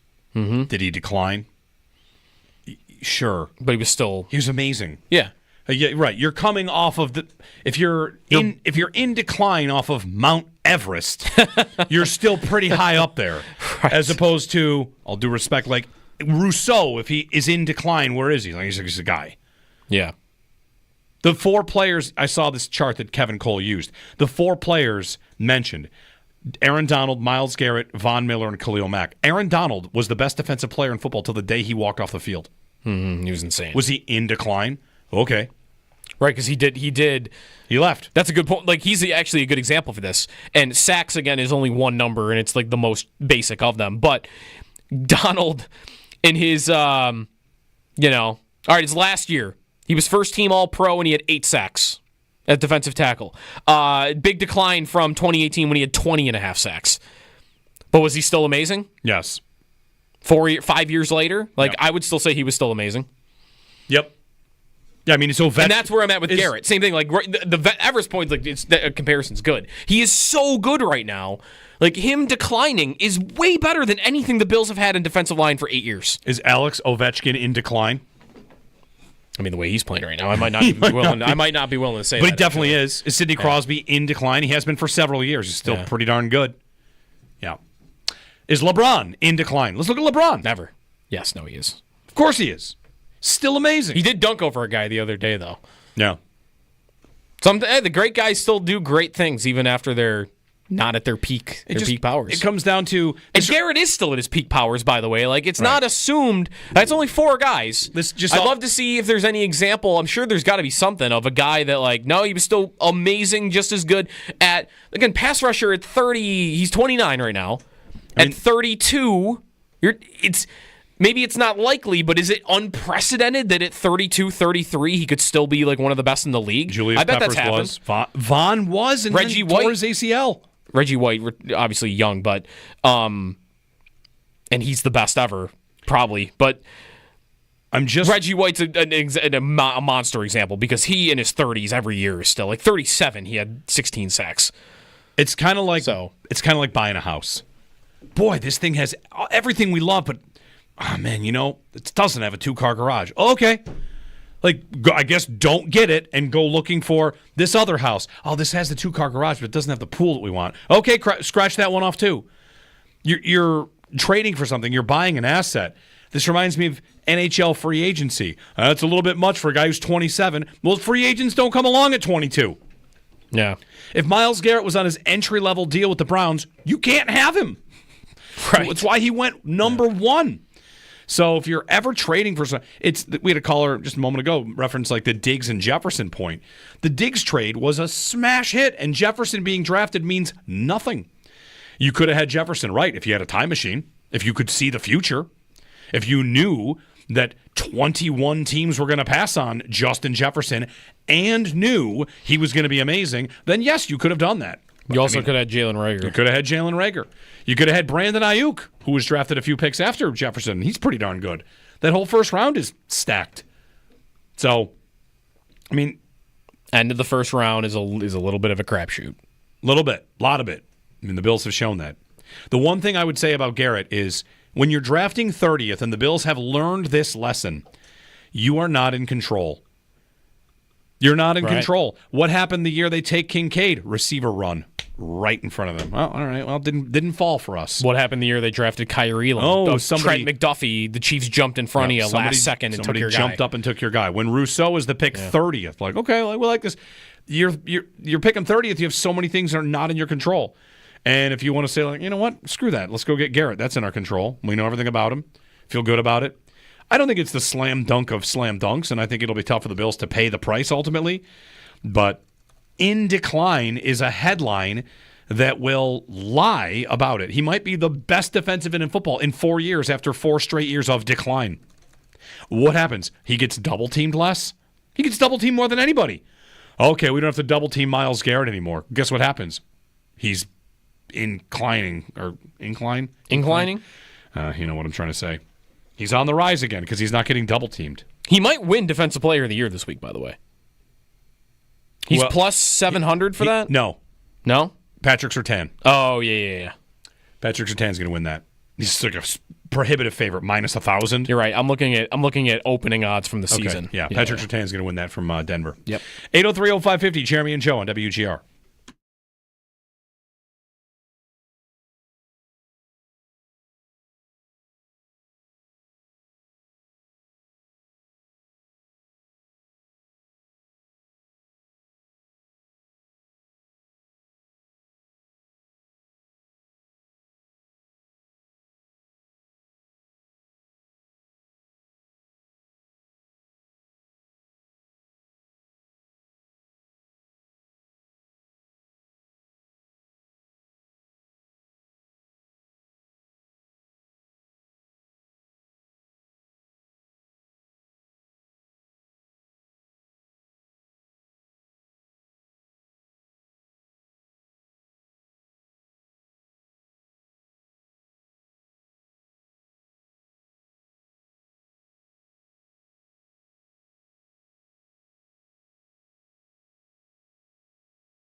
Be caller 5 to win a pair of tickets to the Outlaw Music Fest featuring Bob Dylan, Turnpike Troubadours, Red Clay Straws, and Waylon Payne. Friday, August 8th at Darien Lake. Tickets go on sale Friday at 10 a.m. at livenation.com. Look at that. Summer concerts. I had the thought today. It's February 4th. Winter's not over. It's like frozen out there right now. But we're most of the way through it, right? Yeah. March. I mean, the sun's coming up at like, what, 7 a.m.? Or the sun's going down now at like 6 something. I mean, March is terrible, but in a month or so, we'll have daylight back. March is underrated. I mean, weather-wise, it can be good. It can be great. Once every 5 years, you get a great March. I think there was the Mario Williams March was fantastic. There was a March a few years ago where it was like in the 60s for an entire week. So you get that. You get the tournament, right? You get some golf. Yeah. It's the players in March. Yep. Golf coming back. March is fine. March is fine. St. Patty's Day is fun. Yeah. Rains. It always rains. It's cold. March. It must, I can remember. It must have been the 2019 March that we had a great weather because I wore a Hartford Whalers jersey to the parade, and that was it. Like, no jacket. To the St. Patrick's Day parade? Yeah. That would have been comfortable. So just on long sleeve shirt, basically. Well, when the Bills go deep, it kind of moves winter right along. You kind of forget that it's winter. Yeah. And then they're out of it. Like, oh, well, it's like winter's a 7-hour drive, and we've got an hour and a half left. Like, oh, you know what? All right. We're going to get there. We're going to make it. Yeah. It's not over. So this summer concert that Bob Dylan is going to be performing at? August, yeah. Should I, make it a point to see Bob Dylan live at some point in my life? Like, now's the time. Isn't he terrible now, though? The other acts in that event sound, interesting to me a lot. But what about Bob Dylan? He's 80-something, right? Wait a minute. I might want to do it, though, just to say I saw Bob Dylan live. The real question is, will he shout out the Sabres at this concert? Remember that he was in Prague when they were in Prague, and you remember this? He tweeted about how he saw a Sabres player. Right. So he's going to shout out the Sabres at this concert. Special guest, Tage Thompson. He's going to reveal who he saw. I want all the Sabres up there in a lineup, and Bob Dylan to try to figure out which one he saw. Yeah. That's right. A Sabre ran into Bob Dylan and invited him to the game. Yes. And he didn't take them up on it. I guess not. It's probably the right call, looking back. They lost twice to the Devils. They got smoked. Well, the Sabres and Devils played 3 games this year, 2 overseas, and 1 highlighted by, your player getting hit in the head and not responding. Peterka got knocked out in the game in Prague. He did. He got rolled, earlier in the season. So we did not talk to Lindy Ruff today. He'll be on with us tomorrow morning. So after tonight's game against the Blue Jackets, Sabres recall Isaac Rosen as well. Looks like Tyson Kozak is sick. So Rosen, who Joe and I were talking about him in the break, he was drafted 4 years ago. Yeah, first-round pick. The Risto trade. They traded Ristolainen for a first-round pick, a day or two, a couple days before the draft maybe. And, yeah, he went 14th overall in 2021, and he has played 8 games in the NHL. It's important to keep those picks all the time. March, my kids were born in March. 2 of them were. He's having an insane season in the AHL, but it is his 4th season in the AHL. Anytime I see anyone on social media this, and Rosen in the deal. As if he's equivalent to a first-round pick. No, it's over. But if you think Rosen, maybe this will change if he shows up this year and does some stuff for the Sabres, but that hasn't happened yet. If you think a guy 4 years after he was drafted in the first round and hasn't made the league yet is still carrying value, you're sadly mistaken. 803-0550. Chris in Hamburg's up next. Hey, Chris. Good morning. A couple comments. First of all, I think the conversation of Myles Garrett going anywhere is a joke. There's no way that Cleveland's GM is going to let their best player go, let alone probably the top 10 in the NFL. So the whole conversation to me is a waste of time. So what are they're going to lose him for nothing then? In a year? Sorry? So what, they're just going to lose him for nothing in a year and a half? 2 years? Yeah. He's not going to step. They'll do what it takes to make him happy. He's got 2 years on his contract. So what I like to talk about, say as a Bills fan is bringing Cooper Kupp here. I think he'd make more of a difference. I'd give Von Miller for Cooper Kupp in a second. I wonder what your thought.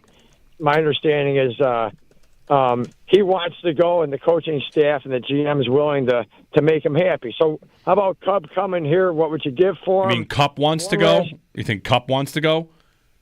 Yeah, he said that he wanted to be traded. That's what he said on your newscast. No, he and the Rams are going to work together, but I think the source of it is the Rams want to move on. Right, he does not want to move on, but he's going to get moved.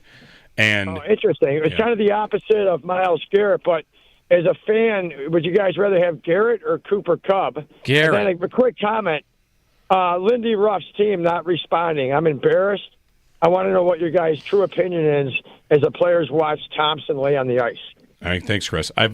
Sorry on Garrett. The Browns are going to do what it takes to make him happy. No, they're not. They have to prove to him they can win a Super Bowl in 2 years. That's not happening. Yeah, they might not trade him. They might keep him, but my guess is I would bet that they do. Yeah. And Garrett or Kupp, it's Garrett by a score of 100-0. I don't have really any interest in Cooper Kupp. I don't even think he's a bad player right now. No, but he's a redundancy for the Bills. You don't need a slot receiver.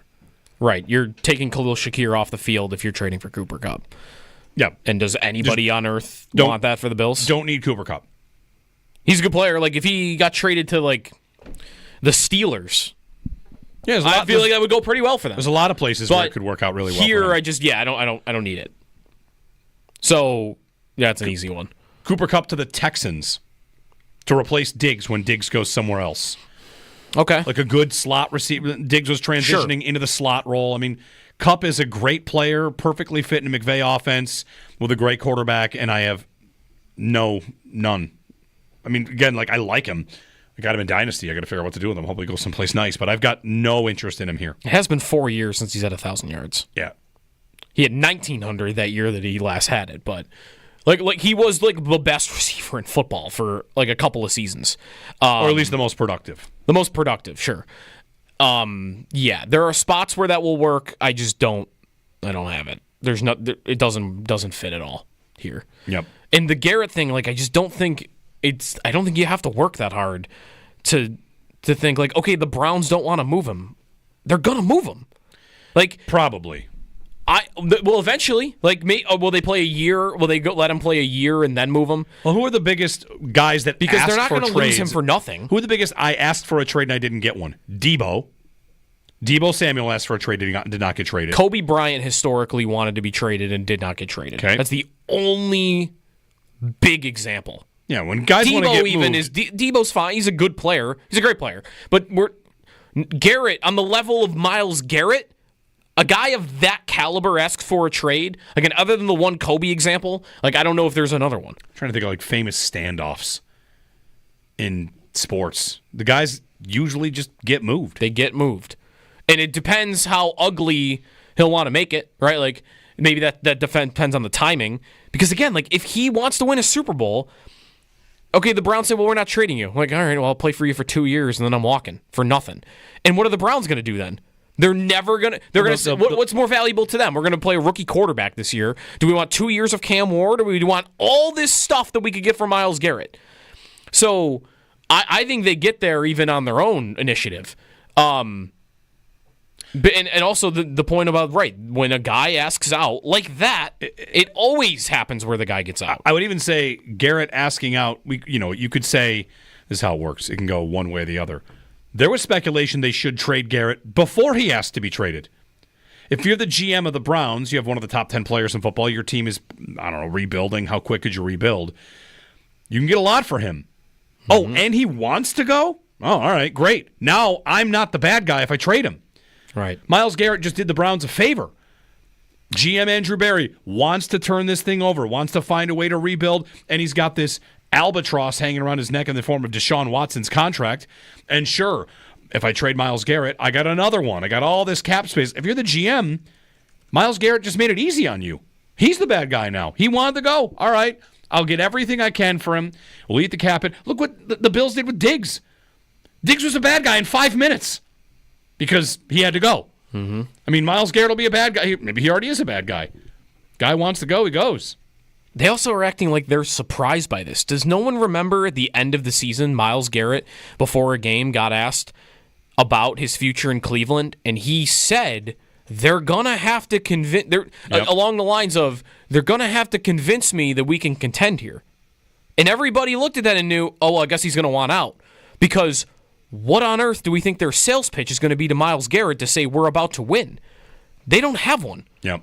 Like, you could say, our guest earlier, Jeff said that, like, Deshaun Watson, well, you don't have to play him. That's true. You do have to carry a $72.9 million cap hit over the next 2 years. So you are working from behind to the rest of the league because these other teams don't have to attribute $73 million to something that's not on their roster. 803-0550. Thanks for the phone call. And the Sabres not responding. I mean, I think they had the wrong message. Listening to Sheldon Bulldog yesterday really hammered it home for me how the Sabres had 7 different messages after that game. Zucker was like, well, we won. Samuelson is probably feeling like he should have done something. And that they were confused. Darlene said, that can't happen again. Lindy said, go find somebody else. We would get our retribution another time. It was a grab bag of answers and a grab bag of explanations. And no, I think like there's no defending what they did. So, and the point about where they are in the standings totally matters to me. I just feel like if you are engaged, truly bought in, then that's a no-brainer. You're playing at this point in the season for pride. Yeah. What gives you more pride? Defending Case teammates. Thompson or winning a meaningless game against the Devils? Yeah, Sunday afternoon game against New Jersey. Right. Mike in Williamsville. When you already have a 2-goal lead in the third period at home. Hey, Mike. Yeah. How you doing, guys? Good. So I just want to make a point, right? So, we all know that Brandon Beane, plays a little bit of chess in his interviews and doesn't really reveal what his true intentions are. But there were 2 things he said that I want to challenge nonetheless. One, he said, we're not one player away. And the second was, we're not building just to, beat the Chiefs. We're looking at the whole league. And to that I say, yeah, it depends on the player. Okay, so if it's another pass rusher like Rousseau or something that we have on the team, yeah, we're not one player away. But if it's an extraordinary impact pass rusher like Garrett, Max Crosby, the guys who get into the 12 to 15 sacks, then we are one player away. Because you take our Bills team from this year and you just add one of those guys, not only does he help us beat everybody else in the league, but which we can do now, but in the playoffs, if he makes 1 or 2 plays, an extra hurry, maybe a sack against Kansas City, who we are razor thin close, right? The difference between these teams, that could be the difference between winning and losing. So, that one player helps us against everybody if you look holistically, but also against the team that we can't beat. Because I think back, they admitted as much when they signed Von Miller. We had 10 months of the high-impact Miller, and we said, this is the guy. This is the guy that's going to get us past the Chiefs. But then it didn't work out because of the ACL, and now he is not that guy anymore. Yep.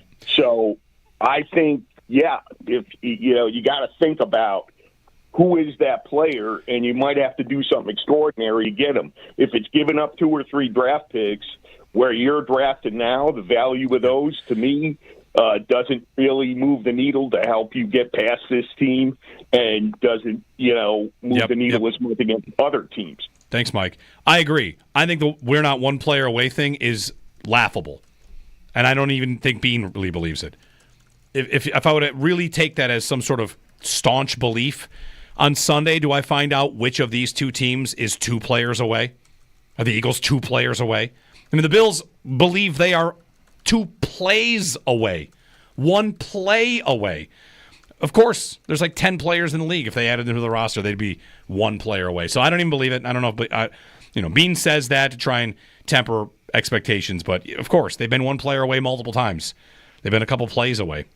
803-0550 to join us. Extendo Sports, Northtown Automotive Extra Point Show coming up 10 o'clock here on WGR.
So following up on the Cooper Kupp thing that a guy called in about, Michael Fabiano of Sports Illustrated just posted an article about Cooper Kupp, 5 teams I'd like to see them land, and his number 1 was the Bills. Really? And I just think he pointed, because what Michael pointed to was that, he does play 40% on the outside. Just because you play out there doesn't mean you're successful out there. In the 5 games Kupp played more than 40% on the outside this year, he averaged 2.4 catches for 26 yards. Yeah. I mean, the Bills have been, in my opinion, doing it wrong for a couple years on the outside. They drafted Shakir and said he could play on the outside. Right. Like, they need a real guy out there. Just because you can play out there and line up out there 20, 30% of the time doesn't mean you are good out there. Listen, I was texting with a friend looking at DK Metcalf's cap hit and wondering if you could trade Keon Coleman to Seattle for DK Metcalf. But that's just, a lot of ideas in the offseason. A lot of ideas out there. And I'm not giving up on Coleman, but Metcalf would be nice. All right, that's it for us. We're back tomorrow. Sabres and Blue Jackets tonight. Northtown Automotive Extra Point Show coming up here on WGR.